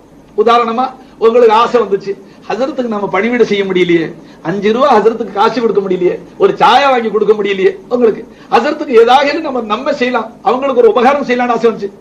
நீங்க 10 தடவை லா இலாஹ இல்லல்லாஹ் ஓதி, யா அல்லாஹ் இந்த சவாபை யாருடைய வாசை நாங்க கேட்டு எங்க கல்ப ஹயாத்தாச்சோ அவங்களுக்கு பகரமா நாங்க ஒண்ணு செய்ய முடியல ரப்பே, இந்த 10 லா இலாஹ இல்லல்லாஹ்வுடைய சவாபை அவங்களுக்கு கொடுக்கறேன்னா இன்னைக்கே என் பட்டோல ஏறிடும். உங்களுக்கு தெரியாது, சன்மார்க்க சட்டப்படி மௌத்தா போனவர்களுக்கு நன்மை கொடுக்கலாம், ஹயாத்தானவர்களுக்கும் கொடுக்கலாம். ஆனா நான் ஆச்சரியப்பட்டது, இஸ்ராயில் அலைஹிஸ்ஸலாத்துக்கு நன்மை அனுப்பக்கூடாதுங்களா? அனுப்பலாம். ஆனா நான் ஆச்சரியப்பட்டது எதனால, இதுவரைக்கும் உலகத்துல யாரும் ஓதாத ஃபாத்தியால இருக்கு, இஸ்ராயில் பேர்ல ஏன் ஓதுறான்னு கேட்டேன். அப்பா அவன் விஷயத்தை விளக்கனா, ஹஸ்ரத் எனக்கு ஒரே பையன், என்ன 18 வயசு ஆயிடுச்சு, என்ன மாதிரி வளர்த்தேன், என் ஈரக்கொலை துண்டா வளர்த்தேன், கொடுத்ததும் எல்லாம் ஒண்ணுதான். கடுமையான ஜுரம் 104 டிகிரி இருக்கு, ஜுரம் விட்டு விட்டு வந்துகிட்டே இருக்கு. டாக்டர் கேட்டா டைபாய்டுன்னு சொன்னா. கடைசியில சில பேர் சந்தேகப்படுறாங்க, இருக்குமா போயிடுமான்னு சந்தேகம் எல்லாம் வந்துருச்சு. போயிடுவான் போல தெரியுது. அதனால நான் பல பேர்கிட்டையும் கேட்டேன், யாருக்கு ஃபாத்தியா ஓதுனா பிள்ளைய காப்பாத்தலான்னு கேட்டேன். மொஹிதீன் ஆண்டவர்களுக்கு ஓதலாமா, அஜ்மீர் நாயகத்துக்கு ஓதலாமா, சாவுல் அமீர் நாயகத்துக்கு ஓதலாமான்னு கேட்டேன். அதுல ஒருத்தன் சொன்னா, ரூஹ கைப்பற்றுறது இஸ்ராயில் தானே, அவங்க பேர்லயும் ஓதிப்பிடு, 10 படி அரிசி சோத்து அவங்களுக்கு கொடுத்தா அதுலயே சமாதானப்படுத்தி வாங்காம இருக்க மாட்டாங்களா? நல்ல நாளைக்கு ஒரு 10 வருஷம் விட்டு கொடுக்க மாட்டாங்களா? ஆண்டாமே. ஆஹா, இந்த அளவுக்கு வந்துருச்சா சமுதாயம். ஏன்னா இவன் அரசாங்கத்துல அங்கே இங்கே அப்படி காசு சொருவி நடக்காத காரியங்கள்லாம் நடத்தி, அதுக்கு என்ன சொல்லுதுங்க, என்ன டேப் ரெக்கார்ட்ல அதுக்காக சொல்லுங்க, லஞ்சம் அதை கொடுத்து அப்படி பிளாக் மார்க்கெட்ல வேலைகளை சாதிச்சுக்கிறது, அடுத்தவனுடைய இதெல்லாம் தனக்கு சாதிச்சுக்கிறது. இப்படியே உலகத்துல பழகி போனதுனால இப்ப இவனுக்கு புத்தி எங்க போயிடுச்சு. இஸ்ராயில் அலைஹிஸ்ஸலாத்துக்கு 10 படிச்சு பலவு சோறாக்கி லஞ்சம் கொடுத்து விட்டா அல்லாஹ் ஆர்டர் போட்டாலும் சர்த்தான், அந்த ரூஹ கைப்பற்றுன்னு சொல்லிவிட்டான் அல்லாஹ். இஸ்ராயில் அலைஹிஸ்ஸலாம் யோசிப்பாங்க, ஆஹா 10 படி அரிசி சோறு நம்ம பேரால கொடுத்துருக்கான் பைய, அவன் பிள்ளைய நம்ம எப்படி கைப்பற்றுறது, கொஞ்ச நாளைக்கு நம்ம டிமிக்கி கொடுக்கலாம், கொடுப்பாரா அல்லாஹ் கிட்ட, அவர் ரூஹ முந்தி வாங்கி விட்டுருவான் அல்லாஹ். மலக்குமார்களை நீ விளங்க இல்ல, மலாயிக்மார்களுடைய தன்மை என்ன தெரியுமா? மலாயிக்மார்களுடைய தன்மை யஃபஅலூன மா யுமரும், அல்லாஹ் என்ன செய்ய சொன்னா அப்படியே செஞ்சு விடுவாங்க. அன்பர்களே கொஞ்சம் கூட தயங்க மாட்டாங்க மலக்குகள். சொல்றேன் கேட்டுக்குங்க. ஈசா அலைஹிஸ்ஸலாம் அவர்களுடைய தாயாரும் ஒரு மலையில குடியிருந்தாங்க. ஒரு சமயம் ஈசா அலைஹிஸ்ஸலாம் மலை அடிவாரத்தில், இந்த மலையில 4 பக்கம் காட்டு திக்குகள்ல தாய்க்கு உணவு தேடி போயிருந்தாங்க, இலை தேடிக்கிட்டு வரேன்னு போயிருந்தாங்க. அப்ப இஸ்ராயில் அலைஹிஸ்ஸலாம் வந்து மரியம் அலைஹிஸ்ஸலாத்துக்கு சலாம் சொன்னாங்க. என்னான்னு கேட்டாங்க. உங்க ரூஹ கைப்பற்ற சொன்னா அல்லான்னு சொன்னாங்க. அப்ப மரியம் அலைஹிஸ்ஸலாம் சொன்னாங்க, நான் வர காத்துக்கிட்டு இருக்கிறேன் அல்லாஹ்வுடைய தீதார்ல, எனக்கு இந்த துனியாவில் இருக்குன்னு ஆசை இல்லை. ஆனால் என் பிள்ளை ஈசா இறை தேடி போயிருக்காரு, உணவு தேடி. அது வர்றதுக்கு முந்தி நீங்க ரூஹ கைப்பற்றிட்டா என் பிள்ளை துடியா துடிச்சு போயிடுவாரு. கொஞ்ச நேரம் இருங்க, என் பிள்ளை வந்தவொடனே நான் பயணம் சொல்லிக்கிறேன், அப்புறம் ரூஹ கைப்பற்றுங்கன்னு சொன்னாங்களாம். யாருங்க? ஈசா அலைஹிஸ்ஸலாத்தை பெற்ற தாய் மரியம் அலைஹிஸ்ஸலாம். கேட்டு இஸ்ராயீல் அலைஹிஸ்ஸலாம் சொன்னார்களா, உங்களுடைய பிள்ளை உங்க பாசம் இதற்காக அல்லாஹ்வுடைய உத்தரவுக்கு மாறு செய்ய எனக்கு உரிமை இல்லைன்னு ரூஹ கைப்பற்றிட்டு போயிட்டாங்க. சரித்திரம் பெரட்டி பாரு. இவர் இஸ்ராயலுக்கு பாத்தியா ஓதுறாரா, பிள்ளைய விட்டுருவாருன்னு சொல்லி. அன்பர்களை இந்த மாதிரி தப்பா அரசாங்கத்துல செஞ்ச மாதிரிலாம் மலாய்க்குமார்களை ஏமாத்தி பிள்ளான்னு நினைச்சா இது தப்பான பாத்தியா. அந்த எண்ணம் தப்பா இருக்கு. நன்மையா அனுப்புங்க, யாருக்கும் அனுப்புங்க, அதை பத்தி ஆட்சேபனை இல்லை. சரி, இடையில ஒரு பேச்சு வந்து சொல்லிவிட்டேன். அதுலயும் சில பேர் இந்த டிபார்ட்மெண்ட் பிரிச்சிருக்கிறாங்க. பாத்தியாவலி ஒரு வீட்டுல பிள்ளைக்கு உடம்பு சரியில்லை, கொஞ்சம் சந்தேகமான நெருக்கடியான நேரம் வைங்களேன். நம்ம நாட்டு பழக்கம் தெரியாதுங்களா? இன்னும் 100 வருஷத்துக்கு இருக்க போறதா இருந்தாலும் கொஞ்சம் மொழிய மேல பரட்டினா எல்லாம் அழுவ ஆரம்பிப்பாங்க. நம்ம நாட்டு பழக்கமே அது. சிகிச்சை கூட செய்ய மாட்டாங்க, டாக்டர் தூக்க மாட்டாங்க, அழுவ ஆரம்பிச்சிருவாங்க. எல்லாம் சேர்ந்து அழுவ. ஒரு வீட்டுல அழுதா அக்கம் பக்கத்து தாய்மார்கள், இஸ்லாமிய மக்கள் வீட்டுல குடியிருக்க முடியுமா? எல்லா வீட்டு பெண்களும் ஓடி வந்துட்டாங்க. ஒரே கும்ப வீட்டுல என்ன என்ன என்ன எல்லாம் பிள்ளை போயிடும் பாருங்க. தாய் தவிக்கிறான். அதுக்கு ஒரு பொம்பளை சொல்றா, மொய்தீன் அண்ணன் உங்களுக்கு நேர்ந்துக்கடி, ஏண்டி சும்மா இருக்குது, திடீர்னு நேர்ந்துக்க. மொய்தீன் அண்ணன் உங்களுக்கு நேரடியா நேர்ந்துக்க. நேர்ச்சை எந்த அவுலியாவுக்கும் நேரடியா செய்யக்கூடாது, அல்லாஹ் கிட்ட தான் செய்யணும். எப்படி செய்யணும்? யா அல்லாஹ், என் பிள்ளைக்கு நீ சுகத்தை கொடு, ஆயில நீடிச்சு கொடுல்ல, அப்படி இப்ப இருக்கிற தங்கடத்தை நீ நிவர்த்தி செஞ்சு கருணை காட்ட ரப்பே, நான் 100 மிஸ்கீன்களுக்கு சோறு பசியாற்றி அந்த சவாப உன்னுடைய குத்துபுல் அக்தாப் முஹையத்தீன் அப்துல் காதர் ஜிலானிக்கு கொடுக்கிற அல்லாஹ் என்று நேர்ச்சைய அல்லாஹ் கிட்ட செய்யணும். நேர்த்திக்கடன் இபாதத்து. அது அல்லாதவர்களுக்கு நேரடியா செய்யக்கூடாது. இப்ப அறியாமையினால நாம நேரடியாக அவுலியாக்களுக்கு செஞ்சுக்கிறோம். மொய்தீன் ஆண்டவர்களே, இந்த காரியத்தை வெற்றியாக்குங்க, உங்களுக்கு நான் இவ்வளவு காணிக்கை செலுத்துறேன், ஏர்வாடி நாயகமே என் காரியத்தை வெற்றியாக்கு, இப்படி நேரடியா அவுலியாக்களை கூப்பிட்டு நேர்ச்சி செய்யக்கூடாது. எல்லா இடத்துல செய்யுங்க. அந்த அவுலியாக்களுக்கு நீங்க என்ன அனுப்புறீங்களோ சந்தோஷமா அனுப்புங்க, பேச்சு இல்லை. சரிதான். இப்ப அந்த பிள்ளை சுகக்குறவுக்கு ஒரு பொம்பளை சொன்னா, மொய்தீன் ஆண்டவங்களுக்கு நேர்ந்திக்க. அதுக்குள்ள அடுத்தாப்புல நின்றால குளிச்சு ஒரு குத்துனா, ஏண்டி உனக்கு ஏதாச்சும் தெரியுமா? பிள்ளைக்கு இருக்கிற சீக்கு உனக்கு தெரியுமா? வயித்தால போயிட்டு இருக்கு, நிக்க மாட்டேங்குது, இது கால்ரா மாதிரி தெரியுது. இதுக்கும் மொய்தீன் ஆண்டவங்களுக்கு என்னடி சம்பந்தம்? கால்ரா கழிச்ச வந்தா அஜ்மீர்ல இருக்கிற நாயகத்துக்கு நேர்ந்துக்கணும். டிபார்ட்மெண்ட் பிரிச்சா பாருங்க. நம்ம தாய்மார்கள் தபலீக் இருக்குங்களே உச்சகட்டத்துக்கு போய் நின்றுச்சு. அதாவது ஒவ்வொரு சீக்குக்கு ஒரு அவுலியா. ஏன்னா டாக்டர்கள் ENT specialist, heart specialist, stomach special, இப்படி தனித்தனியா இருக்கிறாங்க. அதே மாதிரி நம்ம தாய்மார்களுக்கு ஸ்பெஷலிஸ்ட் டாக்டர் தெரியாது. அவங்க என்ன செஞ்சு விட்டாங்க, ஒவ்வொரு சீக்குக்கு ஒரு அவுலியா ஒதுக்கி டிபார்ட்மெண்ட் தனித்தனியா கொடுத்துட்டாங்க. அதனால கழிச்ச கால்ரா வந்தா அஜ்மீர் நாயகத்தை கூப்பிடணும், ஜுரம் வந்தா முஹைதீன் ஆண்டவர்களை கூப்பிடணும். விளங்குச்சுங்களா? மத்த அவுலியாக்களை எதுக்கு வச்சிருக்கிறாங்களோ அது எந்தெந்த சீக்கு கயர். இங்க நடந்த சம்பவம். அப்ப நான் சொன்னேன், தாய்மார்களே என்ன அலங்கோலப்படுத்துறீங்க மார்க்கத்தை? எல்லாம் அல்லாஹ்வுடைய கையில இருக்கு. அன்பர்களே, ஒரு மசலா விளங்கிங்க. அவுலியாக்களுக்கு இன்னைக்கு ஒரு பவர் இருக்கு. விளங்குச்சுங்களா? அது என்ன பவர்? சமயத்துல நம்ம தப்பா அவுலியாக்களை பயன்படுத்தணும். அதான் உதாரணமாகத்தான் ஒரு கலெக்டர் கையெழுத்து போடுற வேலையெல்லாம் கிளார்க்கிட்டே கொடுத்துட்டார். கிளார்க், இந்தப்பா நீனே குடும்பமான வரைக்கும் பார்த்து அட்ஜஸ்ட் பண்ணிக்க, சிரமங்கள் எனக்கு கொடுக்காது, நீனே பாரு அட்ஜஸ்ட் பண்ணு. விளங்குச்சுங்களா? இப்போ போகக்கூடிய மனுஷன் அப்ளிகேஷனை கலெக்டர்கிட்ட கொண்டு கலெக்டர் கிளார்க்கே வேலை செஞ்சு முடிச்சு கொடுத்துட்டாருன்னு வைங்க. என்ன அப்ப அந்த மனுஷன் நினைச்சுக்கிட்டா கலெக்டருடைய பவர்கள் அனைத்தும் இப்ப கிளார்க்கு வந்துருச்சுன்னு நினைச்சா முட்டாளா இல்லைங்களா? அசந்தானுங்களா? அப்ப என்ன நினைக்கிறான், கலெக்டருடைய பர்மிஷன் பேர்ல தான் இவன் கையெழுத்து போடுவான், கலெக்டர் தடுத்தா போட மாட்டான். நாம 5 ரூபா கொடுத்தா தனியா அவங்க ஜேபில் போட்டு இவனே கையெழுத்து போடுவான். கலெக்டர் பாக்குறமா எப்படி போடுவாங்க? கலெக்டர் ஃபைல கொண்டு வைப்பான். அவர் போட நீயே போட்டுக்கப்பா, அவளை பவர் கொடுத்துட்டு போட்டுக்கடா போட்டுருவான். விளங்குச்சுங்களா? அதே மாதிரி அன்பர்களே, சர்வ பொறுப்புகளும் சர்வ சக்திகளும் அல்லாஹ் ஒருத்தரும் தான் இருக்கு, எல்லா இடத்துல தான் இருக்கு. விளங்குச்சுங்களா? சரி தான், இப்ப நாட்டுல மழை பெய்யல, என்ன மழை சுருக்குனா அல்லாஹ். இந்த வருஷம் தான் ரஹமத்தா பெய்யுது. மழை சமயத்துல சுருங்குனா நாம துவா யார்கிட்ட கேட்கணும்? அல்லாஹ் கிட்ட. நேரடியா மீகாயில் அலைஹிஸ்ஸலாத்தை கூப்பிட்டு ராவும் பகலும் அழுதா ஏன்னு கேட்பாங்களா? கண்ணீர் வடிச்சாலும் சரிதான், திருப்பி பார்க்க மாட்டாங்க. அவங்க என்ன சொல்லுவாங்க, மழையினுடைய பொறுப்பு என் கையில சாட்டி இருக்கிறான்ல, அவன் கொட்டுனா கொட்டி விடுவேன், நிறுத்துனா நிறுத்திக்குவேன், கேட்கறது அல்லாஹ் கிட்ட கேளுங்க, நான் பொறுப்பு இல்லைன்றுவான். சொல்றது விளங்குதுங்களா? அவுலியாக்களுக்கு ஒரு பவர் கொடுத்திருக்கிறான்ல. என்ன செய்யறாங்க, நாம யாராகின்னு போய் அவுலியாக்களுடைய தர்பார்ல ஏதாகிலும் நம்ம குறைகளை சொன்னா அவங்க அல்லாஹ் இடத்துல அதை முப்படுத்துறாங்க. யா அல்லாஹ், என்னுடைய வாசல்ல வந்திருக்கிற ரப்பே, என் தர்பார்ல வந்திருக்கிறான். ஏன்னா நான் ஷாவுல் அமீது நாயகத்துடைய தர்பார்ல அடிக்கடி போறேன். போய் பல அப்ளிகேஷன் போடுறது. அப்ளிகேஷன் நீங்க போடுறாப்ல இல்ல, புள்ள குடு, காசு குடு, கடையில வியாபாரம் குடு, பறக்கத்து குடு, இந்த பிசினஸ் என்கிட்ட கிடையாது.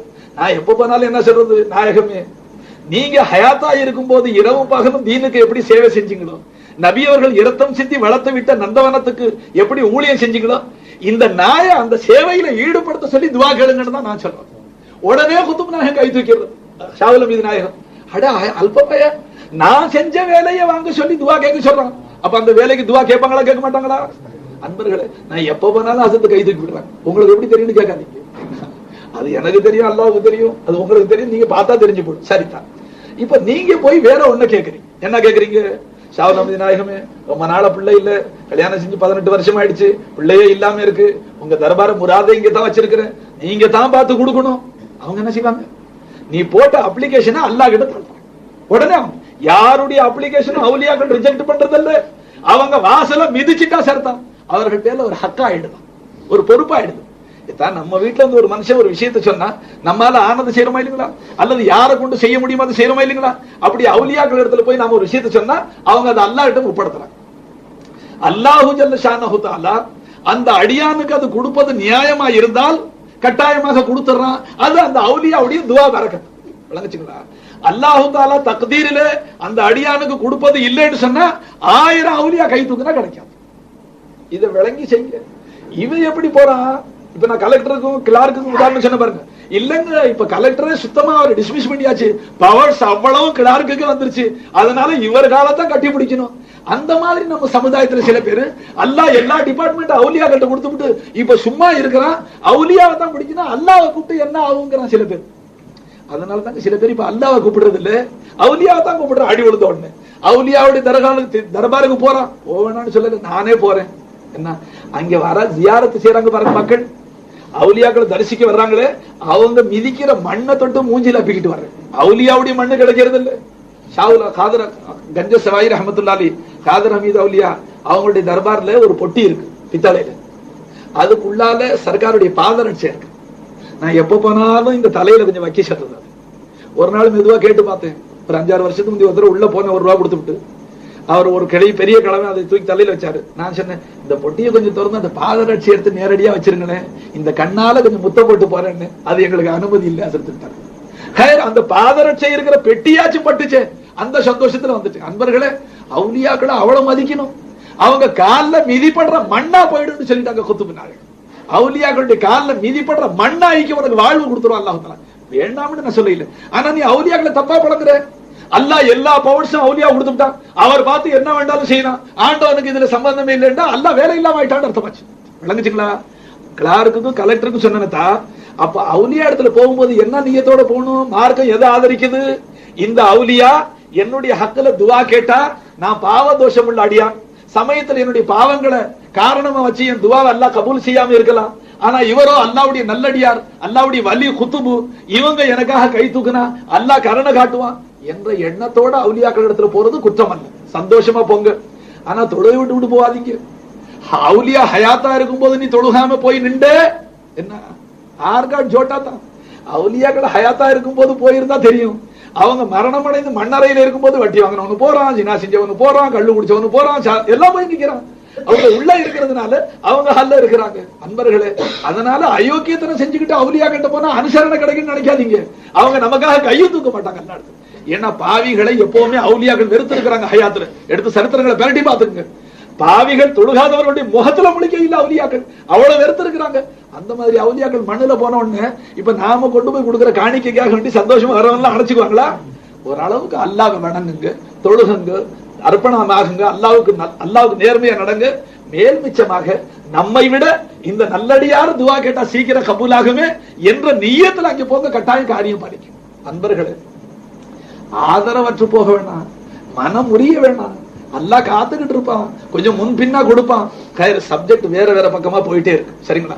சரிதா, பாயிண்ட்ல இருக்கிற நான் என்னத்தா அசல் பேச்சுன்னா அல்லாஹ்வை அதிகமா திக்ர் செய்யுங்க. அதனால என்ன ஆகும்? நீங்க வெற்றி அடைவீர்கள், ஜெயம் பெறுவீர்கள். எல்லா காரியங்களும் ரப்புடைய கிருபையினால சாத்தியமாயிடும். ஏதா சேர்ந்து திக்ர் செஞ்சா அல்லாஹ், நாம ஒன்னா சேர்ந்து திக்ர் செஞ்சா அல்லாஹ் என்ன செய்வான்? இப்ப நான் அல்லாஹ் இங்க பிரஸ்தாபிக்கிறேன்னா அங்கே இருந்து ஒரு கிளையா பிரிச்சேன். அஜ்மீர் நாயகம் அணைகளை கட்டி தண்ணீரை தேக்கி கால்வாய் வெட்டி நீர்ப்பாசன வசதி செய்யல. இந்த மாதிரி ஆச்சரியமான ஏர்மெயில், ரேடியோ, ரயில், டெலிவிஷன் இதை கண்டுபிடிக்கல. வேற அவர்கள் செய்தது என்ன? மக்களுக்கு அல்லாஹ்வை காட்டி கொடுத்தார்கள். உண்மையா இல்லைங்களா? இதை தவிர வேற சேவையை காட்ட முடியுமா? சரி, இப்ப அல்லாஹ் என்ன செஞ்சுட்டா? கியாம நாள் வரைக்கும் அந்த அவுலியாவை நம்ம அனைவருக்கும் காட்டி கொடுத்துட்டான். அன்பர்களே, அவுலியாக்கள் நம்மளுடைய கவனத்தை அல்லாஹ் பக்கம் திருப்பினாங்க, அல்லாஹ் நம்ம கவனத்தை அவுலியாக்கள் பக்கம் திருப்பி வச்சு விட்டான். அதனால தாங்க சரபோஜி மகாராஜா கபர்ல யாரும் சியாரத்துக்கு போறாங்களா? பாத்தீங்களா? என்ன அவர் மானியம் கொடுத்ததான் ஷாவுல் அமீது நாயகர் இருக்கிற இடம். ஷாவுல் அமீது நாயகர் தர்பார் பாத்தீங்களா? சேர நாடு, சேர சோழ பாண்டிய மன்னர்களுடைய சிம்மாசனம் இருக்கா? ஆட்சிகள் இருக்கா? அட ஷாஜான் சக்கரவர்த்தி கட்டினாரு என்னங்க தாஜ்மஹால் இருக்கா இல்லைங்களா? அங்கேதான் அவரும் அடங்கி இருக்கிறார். ஒருத்தர நான் போனேன், எல்லாம் பூட்ஸ் காலோட வளர்த்துறான், கேமரா வச்சுக்கிட்டு ஆளுங்களும் கட்டணத்தை பார்க்க வந்திருக்கிறான். அவரை பார்க்க யாரும் வரல, அவர்கிட்ட துவா, அவர்கிட்ட எதுவும் கோரிக்கை அனுப்ப விண்ணப்பம் செய்ய யாரும் வரல. யாராகினும் ஒருத்தனாச்சும் ஃபாத்தியா ஓதுவானான்னு 1 மணி நேரம் நின்று பார்த்து அவர் ஹபரை தாண்டி எல்லாம் சும்மா தான் வளர்த்துறான். ஃபாத்தியா யாரும் வந்து அப்புறம் என் மனசுல இறக்கம் வந்துச்சு. நான் ஒரு தடவை அல்ஹம்து ஓதி, 3 குல்லு அல்லா ஓதி, குல்லவுது ஃபலக் ஓதி, குல்லவுது நாஸ் ஓதி அந்த சவாபை அவருக்கு அனுப்பிச்சு விட்டு அந்த இடத்த விட்டு நான் வந்தேன். அப்பதான் என் மனசுல வந்துச்சு, என்ன காரணம்? உலகமே பிரமிக்கும்படியான இவ்வளவு பெரிய கட்டடம் கட்டின மனுஷனுக்கு ஒரு ஃபாத்தியாவும் இல்ல. என்னங்க ஷாவுல் அமீது நாயகத்திரி பாதுஷா தரகால போய் பாருங்க, இரவு பகலா ஒரு ஜமாத்து குர்ஆன் ஓதுறாங்க, ஒருத்தர் யாசின் ஓதுறான், ஒருத்தர் மௌலூத் நடந்துகிட்டே இருக்கா இல்லைங்களா? கண்ணால பாக்குறோமா இல்லைங்களா? ஏன் அன்பர்களே, என்ன காரணம்? இவ்வளவு பேருடைய கவனத்தை ஏன் திருப்பினா அல்லாஹ்? அவர்கள் ஹயாத்தெல்லாம் அடியார்களை அல்லாஹ் பக்கம் திருப்பினாங்க. அடியார்களுடைய உள்ளத்துல அல்லாஹ்வுடைய ஞாபகத்தை போட்டாங்க. அல்லாஹ் அதுக்கு பிரதி உபகாரம் என்ன செஞ்சா? அடியார்களுடைய கல்புகள்ல அவுலியாக்களுடைய முஹப்பத்தை போட்டுட்டான் அல்லாஹ் தஆலா. விளங்குச்சுங்களா? அப்ப அந்த அல்லாஹ் நமக்கும் இருக்கிறான்ல. நாமளும் இந்த தீனுக்கு கொஞ்சம் தொண்டு செஞ்சா, நாம இஸ்லாத்தை ஹயாத்தாக்குனா, அல்லாஹ்வுடைய திருநாமத்தை ஓங்க செஞ்சா, அல்லாஹ்வுடைய புகழ மங்க விடாம காப்பாத்துனா, அல்லாஹ்வுடைய திருக்கலிமாவை இந்த உலகம் எல்லாம் பரத்துனா, நம்ம பேரைய அல்லாஹ் காப்பாத்துவானா இல்லைங்களா? நிச்சயமா காப்பாத்துவான். நண்பர்களே, முகலாய மன்னர்கள் 900 வருஷம் ஆட்சி செஞ்சான். சரித்திர புஸ்தகத்துல பேர் இருக்க தவிர எங்கேயும் அக்பர் சக்கரவர்த்தி பேர்ல ஃபாத்தியா இல்ல, அவுரங்கஜீப் பேர்ல ஃபாத்தியா இருக்கா நம்ம நாட்டுல? பின்ன குத்துப் நாயகம் பேர்ல ஃபாத்தியாயே? அட இவராச்சும் ஒரு ஆட்சி செஞ்சார். குத்துப் நாயகம் எந்த ஊருக்கு ராஜா? பின்ன ஃபாத்தியா எதனால? குத்துப் நாயகம் பல லட்சக்கணக்கான மக்களை, போலி முஸ்லிம்களை அவுலியாக்களாக ஆக்கி விட்டார்கள். அரே சோருக்கு அப்தால் பனாதியா. ஒரு நாள் அவங்க வீட்டிலேயே ஒரு திருட வந்தா, அப்தால் என்று அவுலியாக்களில் ஒரு தர்ஜா இருக்கு, அந்த ஆளை கூப்பிட்டு தௌபா செய்ய வச்சு அப்தால் ஆக்கி விட்டாங்க, பெரிய வலி ஆக்கி விட்டாங்க. விளங்குச்சுங்களா? அந்த மாதிரி குத்துப் நாயகம் அல்லாஹ்வுடைய அடியார்களை அல்லாஹ்வுடைய மெய் விசுவாசிகளாக, ஈமான் கொண்ட காதலர்கள், பக்தர்களாக மாத்தினதுனால அவங்களுடைய பேரால வீடு வீடா மௌலூத் ஆக்கி விட்டாங்க, ஊர் ஊரா பிரியாணி ஷேர் ஆக்கி விட்டாங்க. இருக்கா இல்லைங்களா? நானும் குத்துப் நாயகம் பேர்ல வருஷம் ஃபாத்தியா ஓதுறதுங்க. ஆனா கொஞ்சம் சின்ன ஃபாத்தியா, ஏழை மனுஷன், சின்ன செடி வச்சு சின்ன ஃபாத்தியாவதி முரீதுகளுக்கு கொஞ்சம் கொஞ்சம் அப்படி கொடுத்து ஏமாத்தி குத்துப் நாயகத்துக்கு. ஆனா ஒரு கத்தம் கட்டாயம் வருஷம் ஒரு 30 பேரை கூப்பிட்டு ஆளுக்கு ஒரு அசர்ல இருந்து மகரிப் வரைக்கும் குர்ஆன் ஓதிடுறது. ஒரு குர்ஆன் ஓதி அந்த சவாபை யாரு கொடுக்கறதுங்க? குத்துப் நாயகத்துக்கு. ஏன் கொடுக்கிறோம் குத்துப் நாயகத்துக்கு? அவங்க பேர் என்ன? முஹையுத்தீன், அரும்பாடுபட்டு தீன ஹயாத்தாக்கினவர்கள். இப்ப நாம இந்த சவாபை சர்க்காருக்கு அனுப்பிச்சோம். அவங்க என்ன செஞ்சாங்க? சந்தோஷப்பட்டு இவ்வளவு லட்சம் குர்ஆன்ல ஒரு எழுத்துக்கு 10 நன்மை. குர்ஆனுடைய மொத்த எழுத்து எத்தனை? ஆயத்து எழுத்து கேட்க சரி ஆயத்து சரி, எழுத்து எனக்கு யாவும் இல்லை. ஒரு எழுத்துக்கு 10 நன்மை. அலிஃப் லாம் மீம் ஓதிவிட்டா 30 நன்மையா? அலிஃபுக்கு 10, லாமுக்கு 10, மீமுக்கு 10. அல்லாஹ் அக்பர். 3 தடவை கொல்லு அல்லாஹ் ஓதுனா ஒரு குர்ஆன் ஓதுன சவாபு. அப்ப முழு குர்ஆனுக்கு எவ்வளவு சவாபு இருக்கும்? இவ்வளவு சவாப குத்துப் நாயகம் ஓதுனா அவங்க எப்படி சும்மா இருப்பாங்க? அவங்க கைத்துக்கு ஆரம்பிச்சிடுறாங்க. யா அல்லாஹ், இந்த பைய ஒரு குர்ஆனை ஓதி சவாபு அனுப்பிச்சிருக்கிறான். ஆனா குர்ஆனை ஓதிண்டா எல்லாரும் இஹ்லாஸா ஓதுனா தான் சவாபு போகும். இந்த கொண்ட கல்லைக்கிட்டு ஓதுறானா அந்த சவாபு போகாது. ஞாபகத்துல வச்சுங்க. அதுலயும் ஓதுறவன் உருப்படியா ஓதுறது இல்லை. ஒரு இடத்துல ஜியாரத்து ஃபாத்தியா நடக்குது, என் பக்கத்துல ஒரு ஆள் உட்காந்துட்டு கிரு தாள கரட்டுறேன். யாலமும் தாளமும் ஓதிக்கிட்டே இருக்கிறாருங்க, தாள கரட்டிக்கிட்டே இருக்கிறாரு. நான் ஒரு ஜூஸ் ஓதுறதுக்குள்ளால மனுஷன் 8 ஜூஸ் தூக்கி வச்சுட்டான். அதாவது ஓதுன ஜூஸ் ஒரு பக்கம், ஓதாத ஜூஸ் ஒரு பக்கம் இருக்கா இல்லைங்களா? தலைவாணி வச்சு ஓதி 8 ஜூஸ் எடுத்து வச்சுட்டாரு. நான் இடத்துல கடற்கனால பார்த்துட்டு ஓதிக்கிட்டே இருக்கிறேன். நான் அப்புறம் கேட்டேன், நான் ஒரு ஜூஸ் ஓதி இருக்கிறேன், நீ 8 ஜூஸ் ஓதிவிட்டியே, என்ன ஒரு பக்கத்துக்கு ஒரு ஆயத்து ஓதுறீங்களா இல்ல ஆயத்து விடாம ஓதுறீங்களான்னு கேட்டேன். அதுக்கு அந்த ஆளு இவன் கொடுக்கிற கல்லைக்கு ஒரு ஆயத்து விடாம வேறையா ஓதுவாங்கன்னு கேட்டான். விளங்குச்சுங்களா? இப்ப இந்த மாதிரி ஆளெல்லாம் ஓதுனா சவாபு போகும்னு நினைக்காதே. ஏன்னா கூலிக்கு குர்ஆன் ஓதுனா சவாபு கிடையாது. ஆர்க்க மசலா விளங்குங்க. நீ என்ன செய்யற? முந்திய லெவே கூப்பிடும் போது லெவே என்ன கேட்கிற? பாபா மௌத்தா போயிட்டாங்க, நான் குரான் ஓதி சவாப் அனுப்புறாரு இல்ல, விளங்குச்சுங்களா? நீங்க தான் ஓதணும். என்ன கேக்குற கேளுங்க. இப்பவே கேட்டு 40 அன்னைக்கு கலாட்டா பண்ணக்கூடாது. 40க்குள்ளால 5 கத்தம் ஓதணும். என்ன சொல்றீங்க? ஏதோ பார்த்து கொடுங்க பாவா, காலம் எல்லாம் விலைவாசிகள் இதையும் விலை ஏத்துறாரு. ஏன்னா அவர் என்ன சொல்றாரு, எல்லாமே விலைவாசி ஏறி இருக்கு, அதனால கொஞ்சம் பார்த்து இதையும் விலை ஏத்துங்க. இல்லவே 5 கத்தம் ஓதிப்பிடுங்க, 25 ரூபா வாங்கிக்கிங்கிறார் அவர். என்ன பாவா, 5 குரான் ஓதுனா எவ்வளவு ஆவி போகும், என்ன ஆகும், எவ்வளவு சிரமம் இருக்கு. 25 ரூபாய் இவ்வளவு மலிவா? ஏதோ கொஞ்சம் பாருங்க. 2 பேரும் பேரம் பேச ஆரம்பிக்கிறாங்க. கடைசியில தான் 40 ரூபால முடியுது. விளங்குச்சுங்களா? இப்ப 40 ரூபாவில விலை பேசி எப்ப குரான் ஓதுனாரோ அவருக்கு ஒரு எழுத்துக்கு ஒரு நன்மை கூட கிடைக்குது. குரானை கூலிக்கு ஓதுனால் நன்மை கிடையாது. விளங்குச்சுங்களா? அவருக்கு நன்மை இல்லைன்னா நீ அனுப்பிச்ச சாபி அது. விளங்குங்களா? நாம விளங்காம போதும். நாம அவருக்கு என்ன சொல்லணும்? ஓதுங்க பாவா, அல்லாஹ் பரக்கத் செய்வான், ஓதுங்க ஓதுங்க, அல்லாஹ் கொடுப்பா ஏதாச்சும். அவரு என்ன செய்ய சந்தோஷமா அல்ஹம்துலில்லாஹ் ஓதுவோம், அல்லாஹ் கொடுத்தா வாங்கிக்குவோம், இல்லைன்னா நம்ம நன்மையா இருக்கட்டுமே. இவருடைய தகப்பனாருக்கு நாம அனுப்பிச்ச நன்மையா இருந்துட்டு போட்டோம். இவ்வளவு நல்லெண்ணத்தோட அவரு ஓதுனா அப்பதான் சவாபு போகும். இப்ப நாம கூலிக்கு ஆளை பிடிச்ச சவாபு அனுப்பிச்சா போகாது அது. ஏன்னா கூலிக்கு குரான் ஓதுனா சவாபு கிடையாது, மார்க்க தீர்ப்பு. ஞாபகம் வச்சுக்கிட்டீங்களா? அதனால அன்பர்களே, நாமளும் அதை சேர்ந்து ஓதும். 2வது குரானுக்கு மரியாதை நல்லா செய்யணும் இல்லைங்களா? நல்ல மரியாதை செய்யணுமே இல்லைங்களா? 5 கத்தம் ஓது 25 ரூபா கொடுக்குறேன், வைத்த எரிமை எழுதுங்களா? ஒழுங்கா ஓதுவாரா? நீங்களே சொல்லுங்க. தாள பரட்ட மாட்டாரு, அங்க ஒரு யாரமும் இங்க ஒரு தாளமும் ஜூச தூக்கி வச்சுக்கிட்டே இருப்பாரு. என்ன செய்யறது இல்ல இப்ப நியாயமா? அன்பர்களே, ஏன் நாம ஏமாத்த போனா அவர்களும் ஏமாத்த பொறுப்பட்டுட்டாங்க. யாசின் ஓதி ஃபாத்தியா ஓதுன்னு சொன்னா முழு யாசின் ஓதுறதுல சில பேர் முழு யாசின் ஓதுறது என்னது 8 அணா வைப்பான், இதுக்கு என்னது முழுசா ஓதிக்கிட்டு இருப்பாங்க. ஏன்னா விலையை நீங்க குறைக்க போனோம் நிலைமைகள் அமுக ஆரம்பிச்சுட்டாங்க. அதனால உருப்படி வேலையை உருப்படியா வாங்கிக்கிங்க, காசுகளை பரக்கத்தா கொடுங்க. எத்தா குரான் ஓதுறவர்களுக்கு கொடுத்தா என்ன, அள்ளி கொடுங்க. அவர் ஏன் அப்புறம் எடுத்து விட்டு ஓதுவார்கள்? அவரு ஜேர் ஜபர் பெசகா ஓதுவாரா? அவருக்கு அல்லாஹ்வுடைய அச்சம் வரும். அடே 5 கத்தம் ஓத சொல்லி இருக்கிறான், 200 ரூபா கொடுக்குறான். 40 பாத்தியா 40 அன்னைக்கு 200 ரூபா கொடுக்க 5 கத்தம் ஓத சொல்லிருக்கான். ஒரு எழுத்து விடாம ஓதுவோம், ஜேர் ஜபர் பெசக இல்லாம ஓதுவோம். கொஞ்சம் பரக்கத்தா தான். இப்ப நம்ம பேசி மாமலுக்கெல்லாம் சம்பளம் சரியா தரது நம்ம நாட்டு பழக்கத்தை. ஏன் அதெல்லாம் பத்தாதுங்களா? நாயகம் வயிற்றுல கல்ல கட்டிக்கிட்டு இருந்தாங்களாமே, பேசி மாமுக்கு காசு கூட கேட்டான். என்ன அநியாயம் இல்லைங்களா?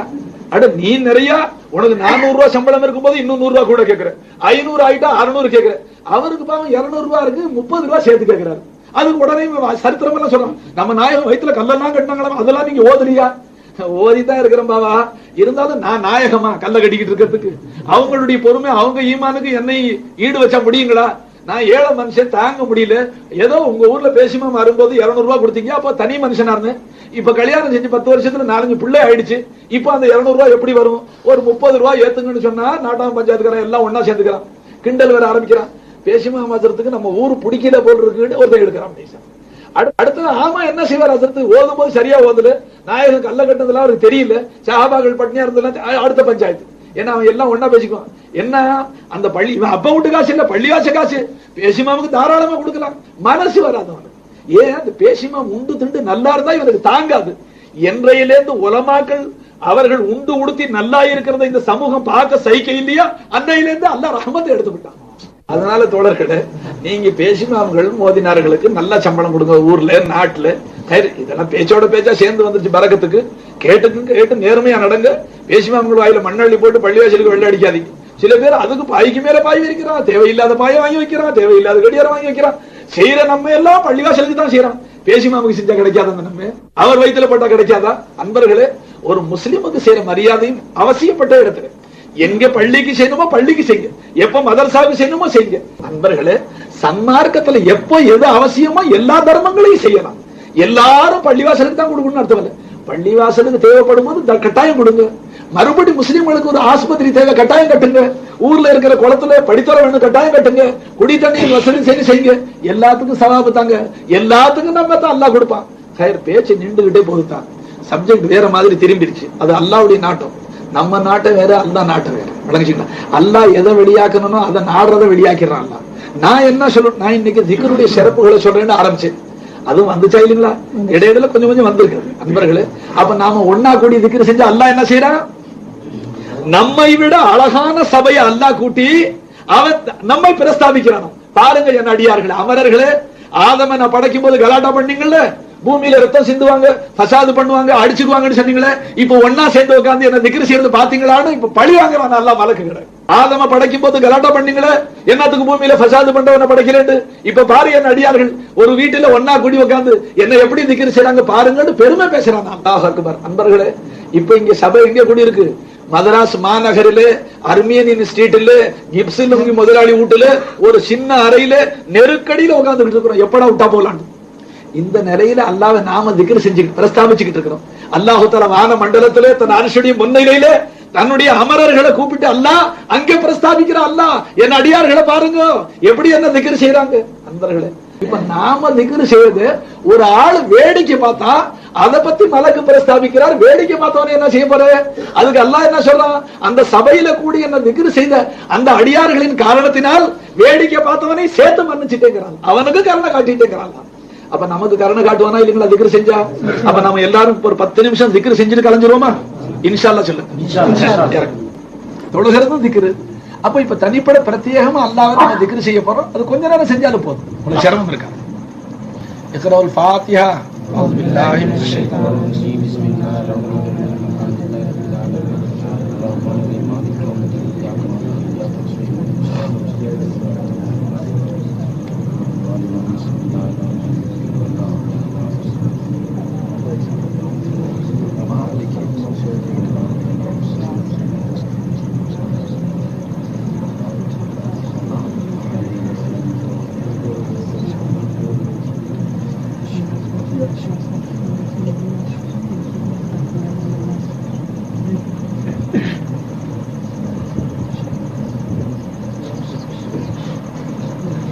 ربنا لك الحمد لك الشكر يا الله. اللهم صل وسلم على رسولك سيدنا محمد وعلى ال سيدنا محمد وبارك وسلم عليه. اللهم طهر قلوبنا عن غيرك ونور قلوبنا بنور معرفتك يا الله. صل يا ربي على النبي محمد وآله وصحبه أجمعين والحمد لله رب العالمين. எல்லாரும் தயவு செஞ்சு கண்களை மூடி வைங்க. யாரும் தயவு செஞ்சு சுவர்கள்ல சாஞ்சு உட்காராம். ஏன்னா நெருக்கடியினால செவுத்தோரமா இருக்கிறத பத்தி பேச்சு இல்லை. சாஞ்சு உட்காந்துக்கிட்டு அலட்சியமா திக்ர் செய்யாது. ஏன்னா இப்ப அல்லாஹ் நம்மளோட சுகமா வச்சிருக்கான். அல்லாஹ் தங்கடமாக்கி விட்டான். பஞ்சனைகள்ல படுத்துக்கிட்டு திக்ர் செய்ய, அதுவும் ஹதீஸ்ல ஷரப்பா. என் உம்மத்துல சிலர் மிருதுவான பஞ்சனைகளிலையும் அல்லாஹ் மறக்க மாட்டார்கள் நாயகம் சொல்லிவிட்டான். அந்த மாதிரி அல்லாஹ் நம்மள பெட்ல கொண்டு வச்சா நல்ல மெத்தையில இருந்துகிட்டு திக்ர் செய்யுங்க, நாக்காலியில சாஞ்சிட்டு திக்ர் செய்யுங்க. இப்ப நமக்கு அல்லாஹ் எல்லாரையும் ஆஃபியத்தா சுகமா வச்சிருக்கிறான். அதனால செவறுகளை ரொம்ப சாஞ்சு உட்கார, அலட்சியமா உட்காராதீங்க. அல்லாஹு தஆலா இப்ப அவனுடைய அமரர்கள் இடத்துல நம்மளை பத்தி பெருமை பேசுற நேரம் பேசிக்கிட்டு இருப்பானா இல்லைங்களா? அந்த நேரத்துல நம்ம விளையாட்டு தமாசு அந்த மாதிரி எதுவும் செஞ்சா மலக்குகள் என்ன சொல்லுவாங்க? இவ்வளவுதானா, இவ்வளவு நேரம் ரொம்ப உயர்வா பேசினேன், உன் அடியார்கள் யோகியதையை பார்த்துக்கிட்டு. அதனால அல்லாஹ் நம்மளை உயர்வுபடுத்தி பேசும்போது நாமளும் உயர்வா தான் இருக்கணும். கண்களை மூடி கல்புகளை ஹாதிரா வச்சு இஹ்லாஸா திக்ர் செய்யுங்க. அஃதலு திக்ரி லா இலாஹா இல்லல்லாஹ். La ilaha illallah, la ilaha illallah, la ilaha illallah, la ilaha illallah, la ilaha illallah, la ilaha illallah, la ilaha illallah, la ilaha illallah, la ilaha illallah, la ilaha illallah, la ilaha illallah, la ilaha illallah, la ilaha